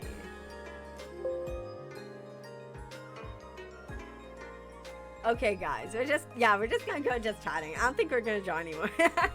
I just been talking. I've just been yapping. Which is funny, because I never thought I'd be able to do a just chatting stream. Because I'm like, oh, this is hard. Like, you just have to be able to keep talking. I don't think I can do that. And then my twin was like, oh yeah, I love doing just chatting streams. And I'm just like, wow, you're so talented and amazing because you can do just chatting. I don't think I ever could. And then me over here is like, oh yeah, we're gonna draw foxes. And then we're not, we're just talking. And I'm like, oh, okay, I guess I am a bit of a yapper. Do not show again. Get that out of here. Anyways. Alright, let me see. Look at you idling all over the place. What do you mean? You can't see me idling. You can't see me idling. I would like to idle though. Honestly though, I will say my favorite part of being an idol is the dancing. I'm not a super big fan of singing. I struggle with that a lot though. Like, I went through an arc of kind of learning to like singing, and then I promptly started not liking it again. So that's kind of, because it's like, but that's something I have to learn, because if I want to call myself an idol, it's part of the package, yo. I mean, I don't think I'm a bad singer, but I'm definitely could be more polished. But and that's kind of the frustrating part, is the polishing part, because I don't have an instructor yet, because I was like, oh, I don't feel like I'm very good, I shouldn't get an instructor until I'm like more talented. But then I'm also like, that kind of defeats the point of having an instructor. If you need to improve, get an instructor.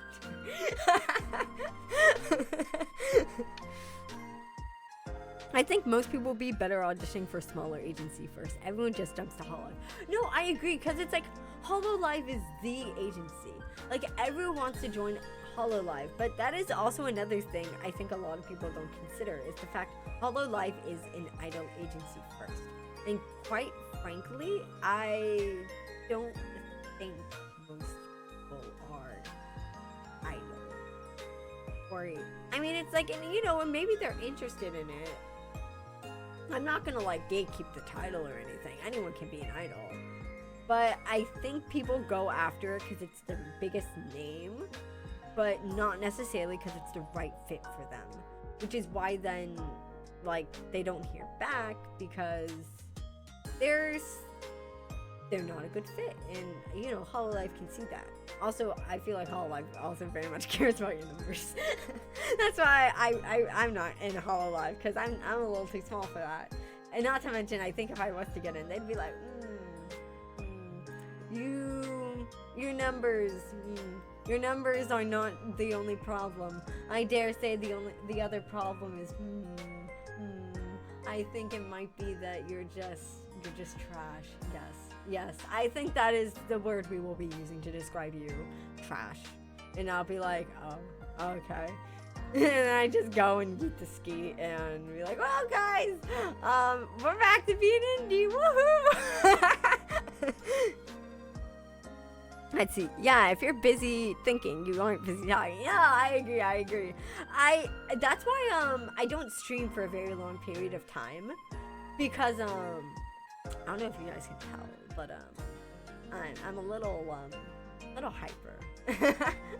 And I also have really big problems with my attention, actually. So whenever I'm going to be picking games to play and that sort of thing, I can't pick games that I'm gonna get super locked in on, but I also can't pick games that are super boring, because I'm gonna get distracted so easily. Because literally look at this right now. We're supposed to be drawing, but I just got distracted from drawing because I'm like, oh, I want to yap. So here we are, yapping. But so it's kind of a balancing act in that regard, is because, yeah, I don't want to get so distracted that I forget to talk. And if I play a game that's like honestly like an RPG or something, I worry that that's what'll happen. Even though I had Final Fantasy listed as a game I wanted to play, but I can't even play it because my computer's like, yeah, actually we think that you streaming this game is going to give me a heart attack. And I'm like, oh, okay, understandable, sir. Asking questions, even to yourself, is super helpful.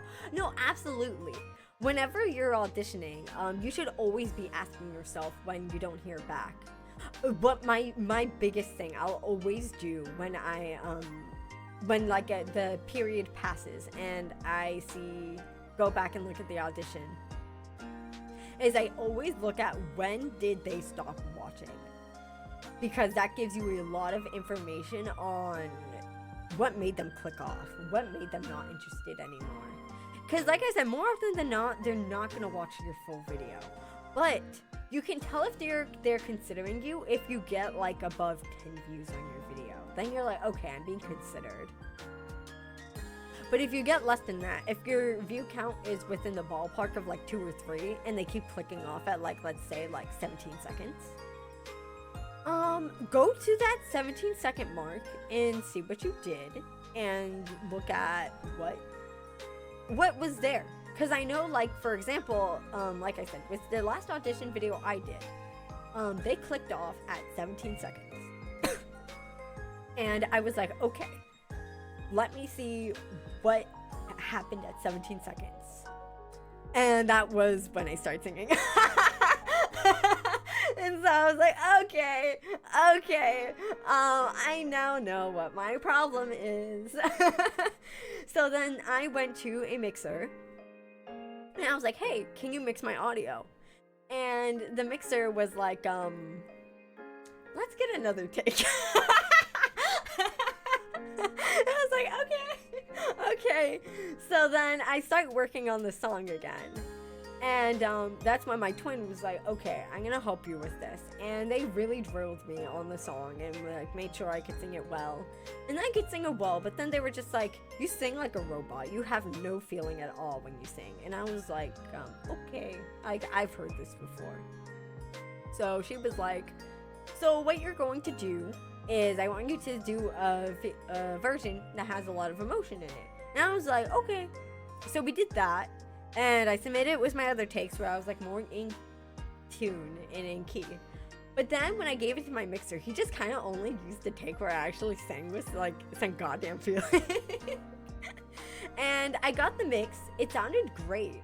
Like amazing. I will definitely go to them in the future for more mixes. But and then I put that in my video, and that's the what I submitted to a Rise. And you know, I got into a Rise. And I also got, I think, like 14 views on my video. And I also heard, too, from the people watching the video, that they actually said my audition video was so good and made them rethink how they were hosting the audition. Which is very flattering to hear. But, you know, and it's like, you know, Arise is a VTuber group. So, that's very cool to hear. Absolutely. But obviously my video does not hold up in a bigger pool like Hololive. I did not apply to Hololive. I'm just putting that out there. I just keep using Hololive as an example. But my audition video still needs a little bit more work. But I'm very proud of it, and nothing will change that fact. Of that, I'm very proud of that video. Let me see. I dream you meeting Santa. Ah, I love that. I love that so much. I'm so sorry I keep getting on tangents. Dating Sans, the dream. I don't know. I mean, I do like Santa. I like Papyrus more. Papyrus is my favorite so far, other than the ghost. I need to remember their name. Their name's just kind of weird. So I can't remember it super well. I like singing. Haven't done any dancing. Oh! I didn't know you sang Stylizan. But I love dancing so much. Honestly, okay, so I'm gonna say this. I don't know if you guys heard that. Excuse me. I'm gonna say this. When it comes to VTubers, with honestly, not even just VTubers, I feel like in general, you'll see in like a lot of like, I guess like the VTuber idol community. A lot of people, you know, they're okay dancers. I'm one of them. I'm not saying this to like put people down. I'm also a very okay dancer. The thing though, I feel like people really need to work on is stage presence. Because you can be an okay dancer. You don't have to be a great one. But if you are having fun and people can tell you're having fun and you're enjoying yourself and you're really putting your all into the performance, it makes it good. And this is what I learned because like I said, I was an idol. Also, I was a competitive idol. I performed in various competitions and I actually won awards for them. And that was what I learned from performing. is that so long as you can make the audience feel something, you're golden. Like, not like everything's gonna be golden, but you know, you know what I mean. But that's and it's the same thing with art or anything creative. You need to make people feel something. Because if you're just like good and you're just like busting it down, like whoa, whoa, whoa, whoa, whoa, like that's cool and all, but like, what do they feel? Do they feel impressed? Because it's hard to make people feel impressed. But can you make them feel like excited or like happy or sad or angry? Like, you want to make someone feel something. Even if it's like, I mean, obviously you don't want to make them laugh at you because you're like bad or something like that. But as long as you're having fun, the audience will have fun too. They don't want you to fail. They want to have fun. They just want that energy. Granted, I will say I have performed for audiences where they actively wanted me to fail. And that, when you're faced with an audience like that, the only thing you can do is just keep smiling and just push through the pain, honestly. I remember that performance. It was at a convention. I'm not gonna name the convention. And it was really clear that they did not like idols there. And I remember, like, I worked on this performance really hard with a friend of mine. And we got up on stage and I could immediately just tell from the moment we got up on that stage, like, oh, they don't like us. But I didn't say this to them, obviously, because we're on stage. But I did kind of, but it's like, but you know, it's like, I'm just gonna hype them up. We're gonna be super excited and super happy about it. And we danced, and the audience was so quiet the entire time. They said not a word. I didn't hear a cheer, didn't hear anything. It was so silent. But I kept smiling. I kept trying to get, like, you know, get a reaction out of them. Even if they're not giving you anything, like, I just kept trying anyways, because that's your job as an idol, is you have to keep smiling, even if you don't want to, even if they don't want to. And we finished the performance, and the con staff were like, oh, like, your performance was so amazing. You guys are so energetic and excited, and we loved it so much. And I'm like, oh, thank you so much. Thank you so much. And as we're walking away, my friend is like, oh, so how did you think the audience thought? And I was just like, they hated it. And they're like, what? And I was like, they hated us.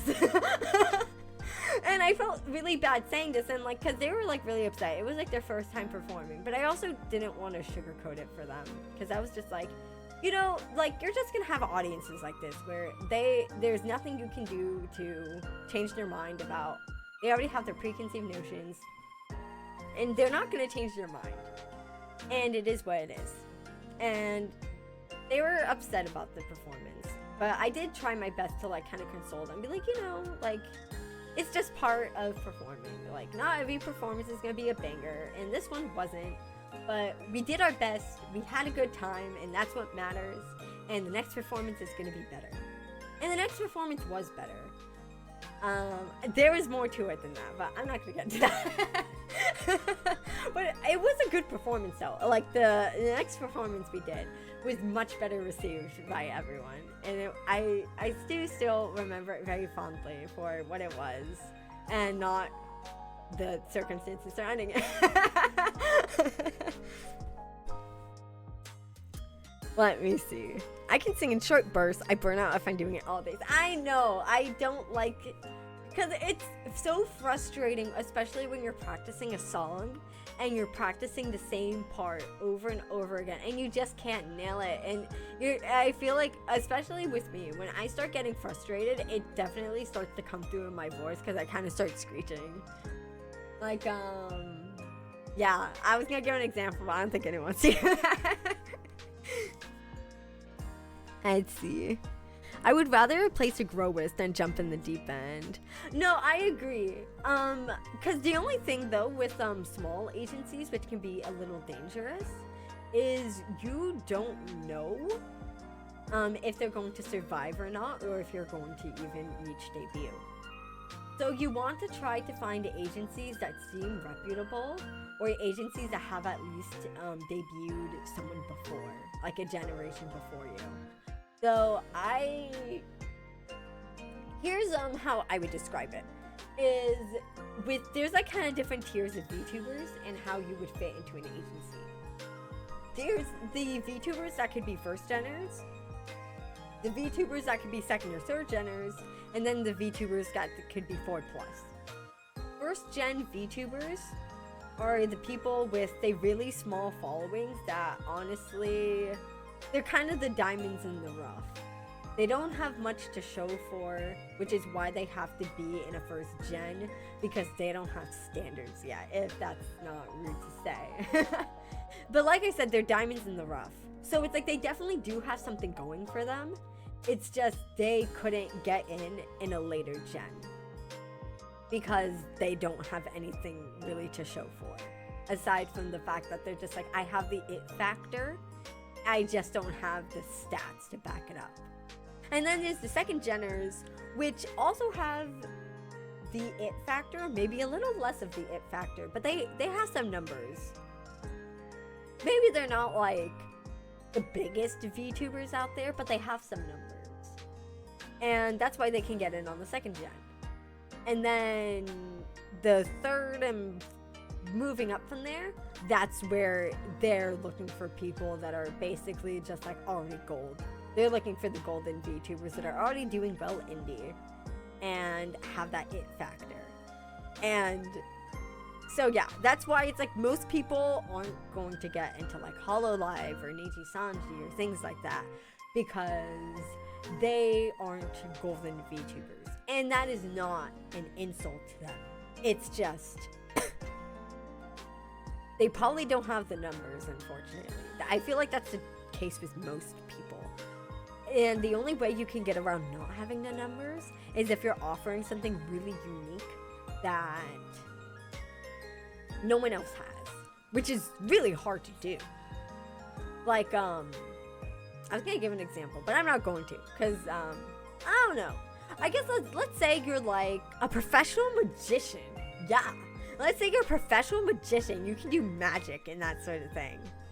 And like then you're a unicorn at that point. You're not just a golden VTuber, you're a unicorn. And they're gonna pick you up because they're gonna be like, there is no one like you, and if we let you slide, we're never gonna see anyone like you again.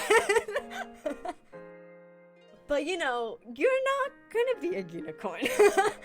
Most people aren't unicorns unless you really dial in on something, like you're like so passionate about it. Like you're like, oh, I'm a real life archaeologist, or I don't know, something, you know, anything. Just like those little things where it's like you have to look around at like other VTubers and be like, oh, no one else is doing that. I can do that. Okay. And let me see. It's surprising how much motion can come across when you're singing. Oh wait, at the 17 mark, I bruised. That must be a problem. No, the problem was that I was singing. I had my mouth open. And I was like, ah! And they were like, get out of here, please. Granted, I will say the audition I was doing is a little bit more character focused. So they might have clicked off because they just didn't think I suited the character I was auditioning for. Which is fine. Honestly, they were kind of right. But yeah, as for emotion, yeah, no, I think what I tend to do when I sing, which is my issue, is I tend to focus too much on trying to sound good. And as a result, then I kind of forget how to feel. If that makes any sense. So I'm kind of trying to unlearn that habit of being like, stop trying to sound perfect and just focus on the feeling and the song and the emotion you're trying to convey. Because if I'm not perfect, a mixer can fix that. They can't fix the fact I sound like a dead fish. Yeah. Napster block. Yeah, it was Napster block. I've been considering VR gear, body tracking stuff. Looks so. I was also considering that because a while ago I started getting into VR chat, and I was thinking about getting a VR headset to play with, but then I ended up falling out with VR chat, so I never did that. Kind of glad, because all the friends that I was playing VR chat with, I don't really hang out with anymore. But like, I'm still interested in VR chat. I just yeah. The greatest sin a piece of art can commit is to be boring. I believe there's a saying to that effect. Yes, I absolutely believe there is a saying like that. I don't remember it though. I'll see if I can find it. I can post that, I guess, or say something like that. Like, yeah. And be like, hold like my wang list. And be like, the greatest sin you can commit as an artist is to make the viewer feel nothing. And people will be like, wow, so insightful. Oh! And that was reminding me. Think, Dad, you solved my crossword puzzle. Therefore, I need to give you 10 seconds of affirmation. Everyone, I'm clapping, but you can't see that. Woohoo, wait. Okay, Flowers Fitting Bad. He solved the crossword puzzle. He's so smart. Yay! Yay! Yay!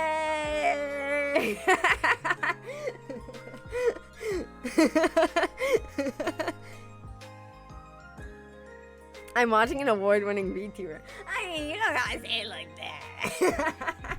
I've been around the block a little bit, but you know. Honestly, if I'm entirely honest, I feel like Rian was the real reason why we won those awards. Because one of the awards was for craftsmanship, was because we made our costumes. And the story behind that is actually very bittersweet. But I'm not going to get into that. I feel like that's Rian's story to tell. And the second one was a award me and Rian won, actually. And we won it for, what was the award for one? I think it was for Team Spirit. Because basically what the judges had said about our performance is they said that we just were so happy, and we were just like so happy together, and we kept making silly faces at each other the entire time, being so cute, and they were just like, this is so adorable. I'm going to like tear my eyes out from how cute this is. And we're like, oh shuckies.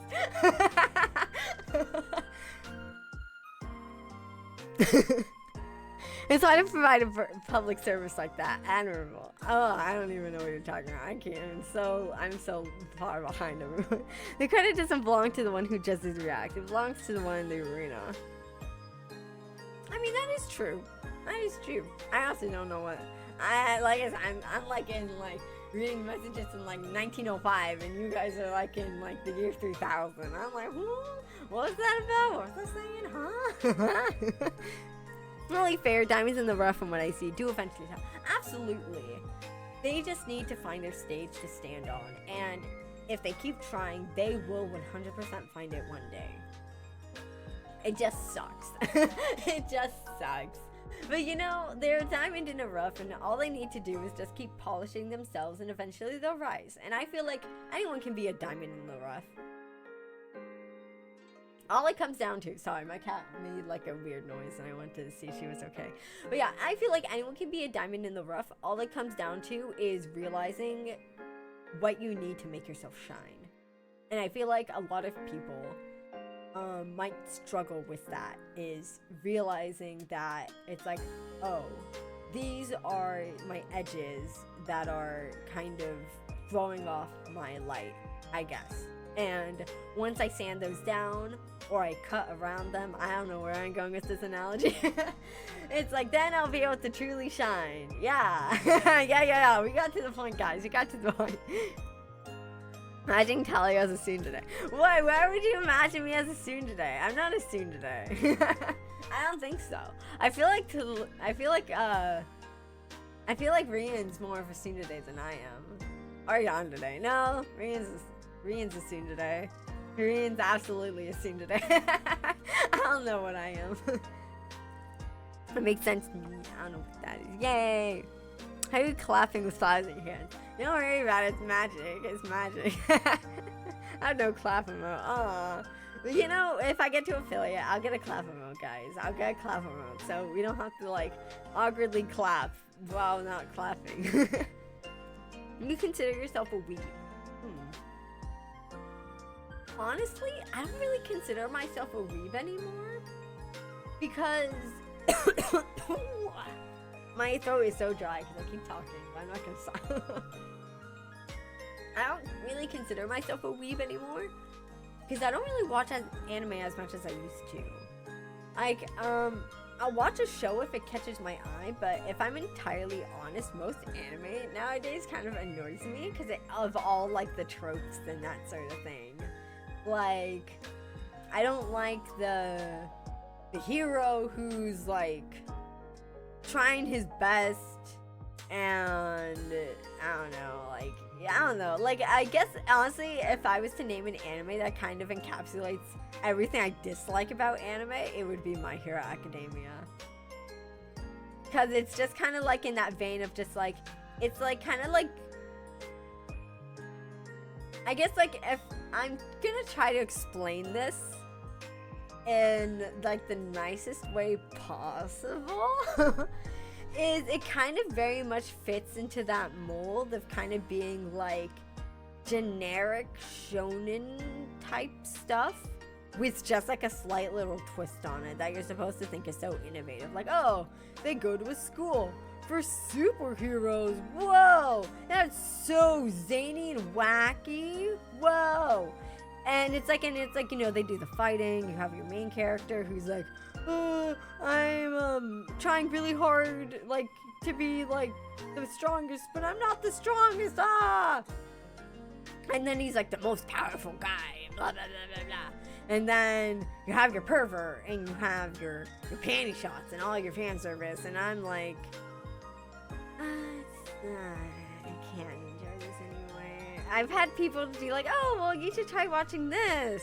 And I remember, like, the last anime I was recommended was The Promised Neverland, and I just stopped watching after the first episode because I was like, this is just more generic anime. I can't do it. I think, what I mainly like now watching most, which, okay, bear with me. My favorite anime to watch is, obviously, I like idol anime. I like, horror anime. And I like comedy anime. And those are kind of my three favorites to watch. Because comedy's comedy. Like, you always are going to love a good comedy. My favorite comedy anime by a long shot is Osamatsu. It's so good. It's my favorite one of all time.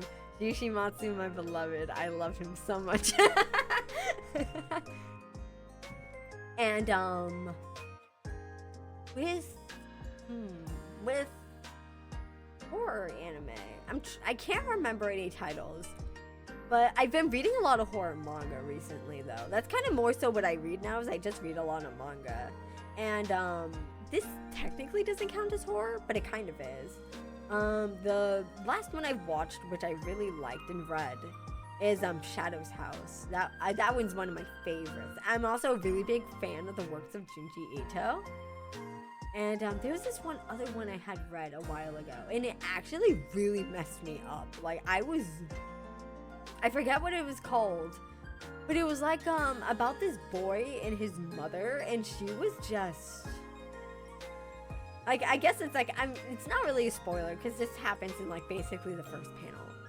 She like killed someone, and he's kind of like forced to like cover this up for her, and it just is just psychologically, she's just so horrible and manipulative and awful. And it just really messed me up because it reminded me a lot of someone in my life. And I was just down for the count. I was just down for the count. And then as for idol anime, I'm basic. I really love Love Live. I remember watching it, and I was like, oh, it's so cute and that sort of thing, and like, oh, I love the dancing and all that stuff. The songs are so cute. And then I got to episode 3, and I was on the ground in tears, and I was like, okay, this is something special. And then they kept trying to recreate that moment in every other like spin-off series after that, and it kind of ruined it. But god damn it, I love Love Live. I will consume that with a straw, like bloop bloop bloop bloop bloop. It's all mine. Yum yum yum.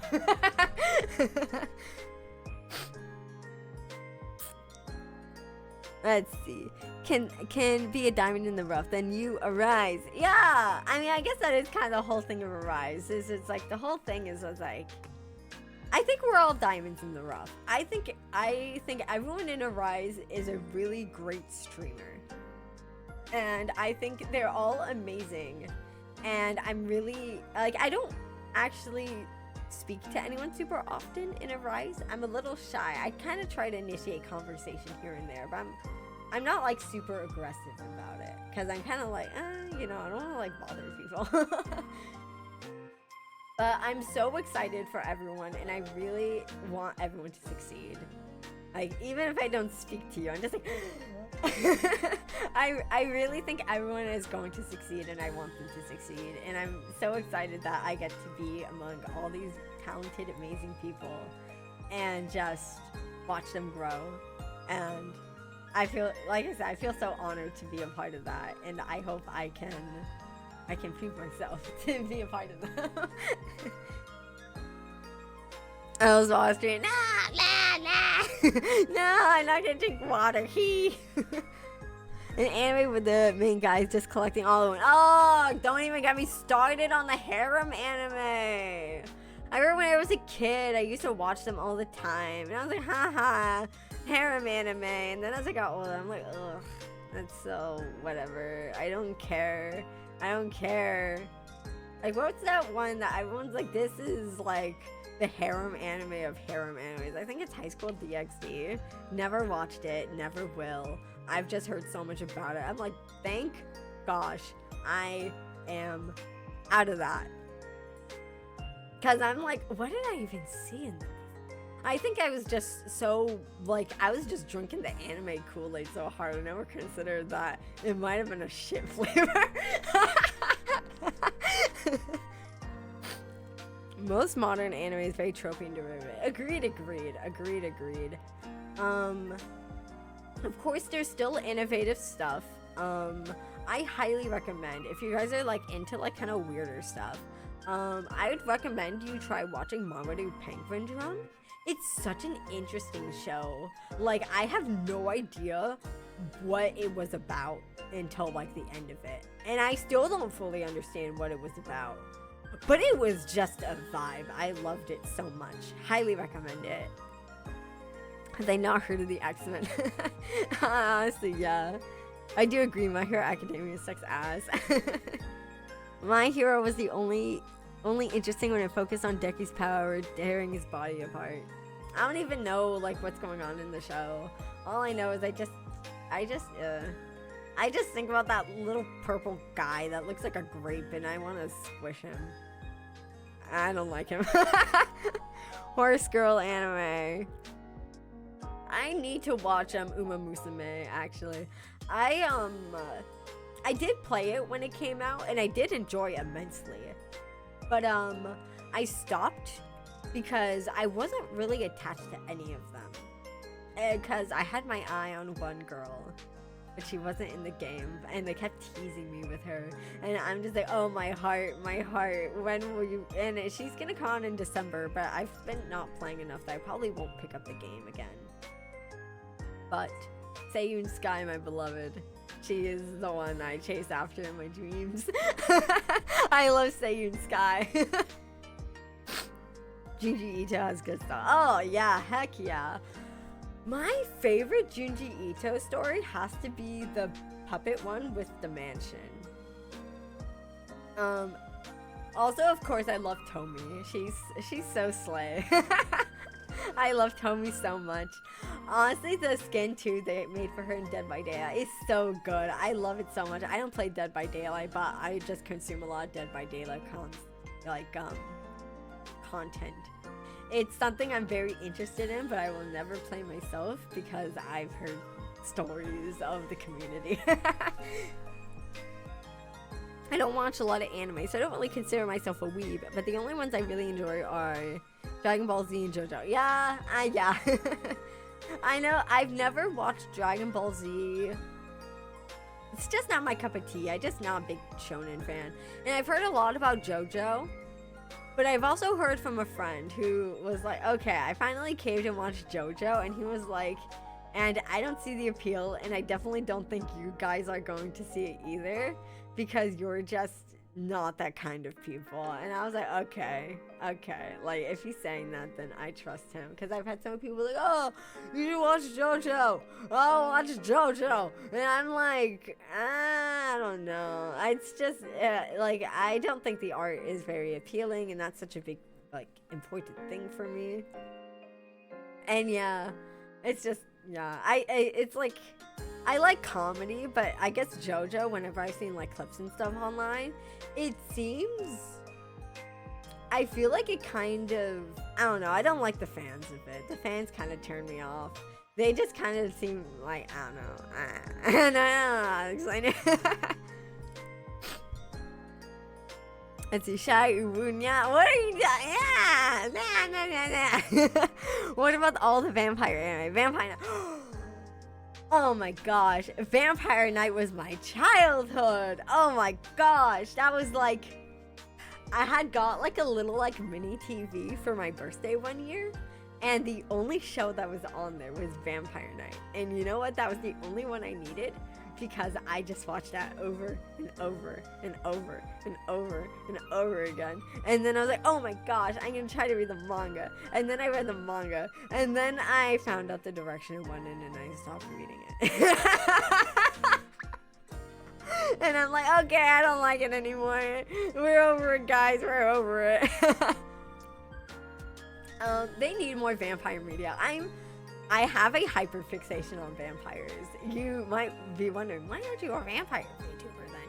I don't think I carry the aesthetic. I'm really so real. I have extensively studied vampires. I've consumed so much vampire media in my life.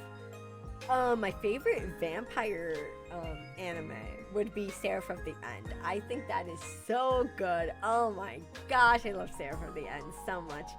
I don't know if I saw 2 seasons. I don't know if they made more. And then I started reading the manga, but then I kind of dropped off on it because, I don't know, I just ended dropping off on it, but I was so good when I was watching it. And then I, like, read the manga. I'm like, well, the anime is so inaccurate, but, you know, whatever. I also like Fullmetal Alchemist Season 1, even though it's not accurate to the manga. But god damn it, I stand by what I said. Fullmetal Alchemist Season 1 is the best one. Oh, I do know the horse anime. That's Teddy Roosevelt's favorite anime. What do you mean? Isn't Teddy Roosevelt dead? How could he like anime? Questions I ask. Yeah, you would not like Dragon Ball. Yeah, I don't think I would. I watched Final Fantasy VII Advent Children on a holiday with family. Oh, I saw it too.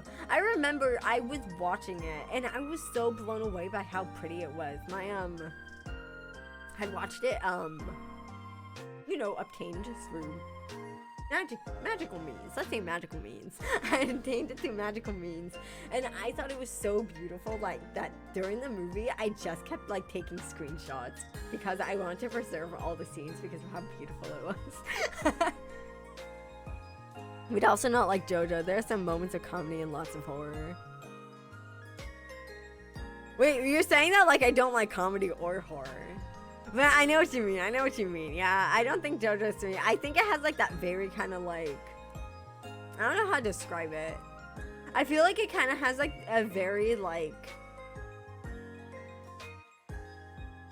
straight man humor. And that's the only way I can think to describe it. Very straight man humor. Don't let me with the rest of the JoJo fans. I won't. I promise I won't. You're different. You're always different. Hashtag Team Zero. Hell yeah. What's your favorite flavor of vampire? I like the classic vampires.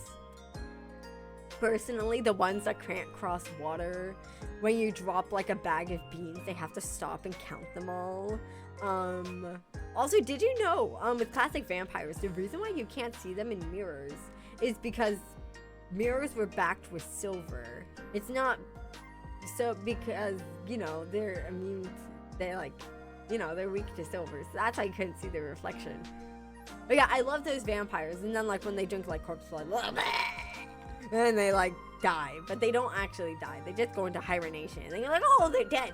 The vampire's dead, and you bury them, and you're like, oh, thank God that's done. And as you turn around, like, and then they eat you, and you're dead. Those are my favorite vampires. I'm just a sucker for the classics. Let's see, femboy vampires. Let's go. I'm not a vampire. I was gonna say I'm not a femboy, but I was like, me when I lie. But I'm not a vampire. But I do got the teeth. Like, Teddy Roosevelt was very dead. Yeah, I thought Teddy Roosevelt was dead. So how could he like the Horse Girl anime? Questions to ask myself. Trust me, if Teddy was alive, he would love that one. Boobs, am I right? Ha! I know, boobs. Boobs, boobs. I like Dracula for Netflix Castlevania. Dracula for Netflix Castlevania season. I love the Castlevania show so much. I watched season 1. I've been meaning to watch season 2, but I haven't gone around to it yet. Oh, shoot. Hold up, guys. My OBS is trying to communicate something to me. I communicated. I'm getting too sleepy. My fingers might fall off. Oh no. And you know, I meant to cancel. Not cancel. I meant to end stream like 30 minutes ago, but then I kept going. And we kept going. But we'll wrap it up at 8:30. How's that guy sound? 8:30 for me. 8:30 for me. So 4 more minutes. Give me 4 more minutes and then we'll wrap it up. All right? That sound good? No, I can't. I'm not canceling you guys. I promise. I'm not canceling you guys. I'm not canceling. No. Let me see. Classic vampires are good. I like the more monstrous iterations like Strigor from Folklore or Tzimais from WOD. What is WOD? Quick. What can you do in 4 minutes? I can do a lot of things in 4 minutes. But we're gonna keep talking about vampires. Vampires from Witcher 3. I actually haven't played a Witcher 3. I watched Rian play Witcher 3, but I don't think I really got to vampires. I do definitely. Here's the thing: I like the more monstrous iterations, but. Okay, this is weird. I'm not a big romance person, but I kind of like the more romantic iterations of vampires. Not like the, oh, I sparkle in the sunlight and, oh, my life is pink because, I sparkle. No, I don't like those vampires. I mean like the romantic in that, like, they're tragic. Like the gothic romantic vampires, where it's like, the tragedy of like, it's hard to explain. It's hard to explain. Sharing an immortal life with someone. I feel like I'd get annoyed at some person after a while. The tragedy of sharing an immortal life with someone that you can't stand. How about that? My throat keeps getting so dry. Yeah. Okay, 2 more minutes, guys. We got 2 more minutes. What can I do in 2 more minutes? Oh. I went to take a deep breath and then a bunch of air got in my throat and I almost died because my throat is so dry. But we got 2 more minutes. I will make it through, guys. I'll make it through. Hands' eyes have vicissitude, which lets them do flesh taping, resulting in them looking like, oh, that kind of makes me think of I guess like the shape changers from Supernatural, how they like shed their skin. And that was really cool. I guess it's kind of like that. Speaking of, can I say, speaking of the vampires from Supernatural, I did like them a lot, But their teeth, I don't like their teeth. They get kind of crazy to me. They're kind of crazy. Need some suckable sweets. So is candy. I don't like sweets. Ha! Dodges your sweets. That's why I work at a bakery, because I'm not really tempted to eat anything. Okay, maybe I'm tempted to eat a little bit. Because the bakery I work at, they do a lot of fried goods.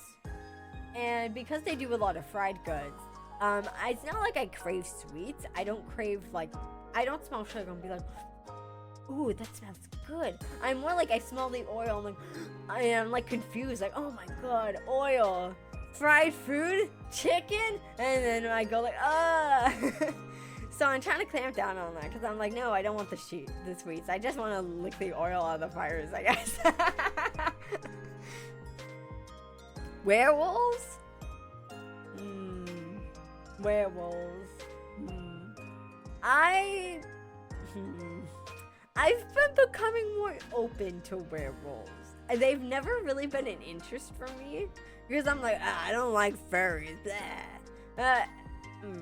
I've been kind of warming up to them recently. I've been kind of warming up to werewolves. I still think they're kind of goofy, but I also am like, it's not like I'm like, oh, I see the appeal. It's more like, I see the appeal of werewolves. Like, they're cool. They're interesting. Like, they're a little bit more rough and tumble and wild. Like, you know, I see the appeal, but not like that, you know. My fat ass loves that stuff. Oh, you like donuts? I want to bring you donuts now. The donuts, I said donuts. The donuts where I work are allegedly very popular. I feel like you would like them. Never watched Supernatural, but I heard a bit about their shape changers.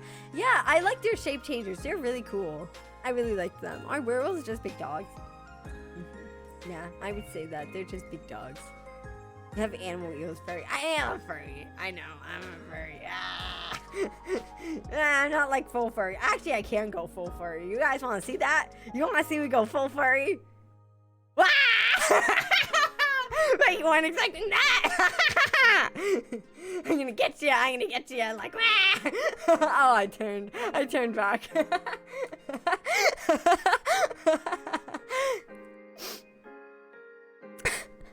The best part of the ring donut is a whole. What do you mean by that? What do you mean by that? That's referring to the time. My opinions on rules are unrelated and shall remain unambiguous at this time. Fair enough. Surprise Catboy. A little surprised to end the stream on. You guys didn't know I was a furry.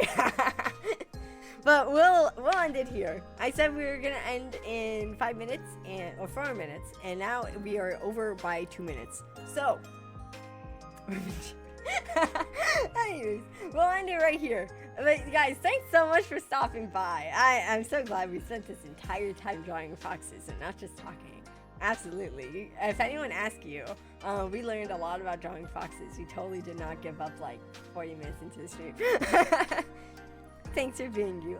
Thank you. That means a lot to me. But I'll be here tomorrow. Not sure what I'm doing. I was gonna play Final Fantasy, but then, yeah, like I said, my computer was like, no, you can't play that. And I'm like, okay, we'll find something else to do. So we'll find something else to do. So, keep, it'll be a surprise. Yeah, it'll be a surprise. Foxes have 6 legs, right? Maybe. I can't count. But yeah, so I'll see you guys tomorrow, and we'll figure out what we're gonna do together, and it'll be so much fun. In the meantime, though, I'm gonna say bye to everyone. Alright, bye! Bye! Alright, bye! Bye! I did it! Bye-bye!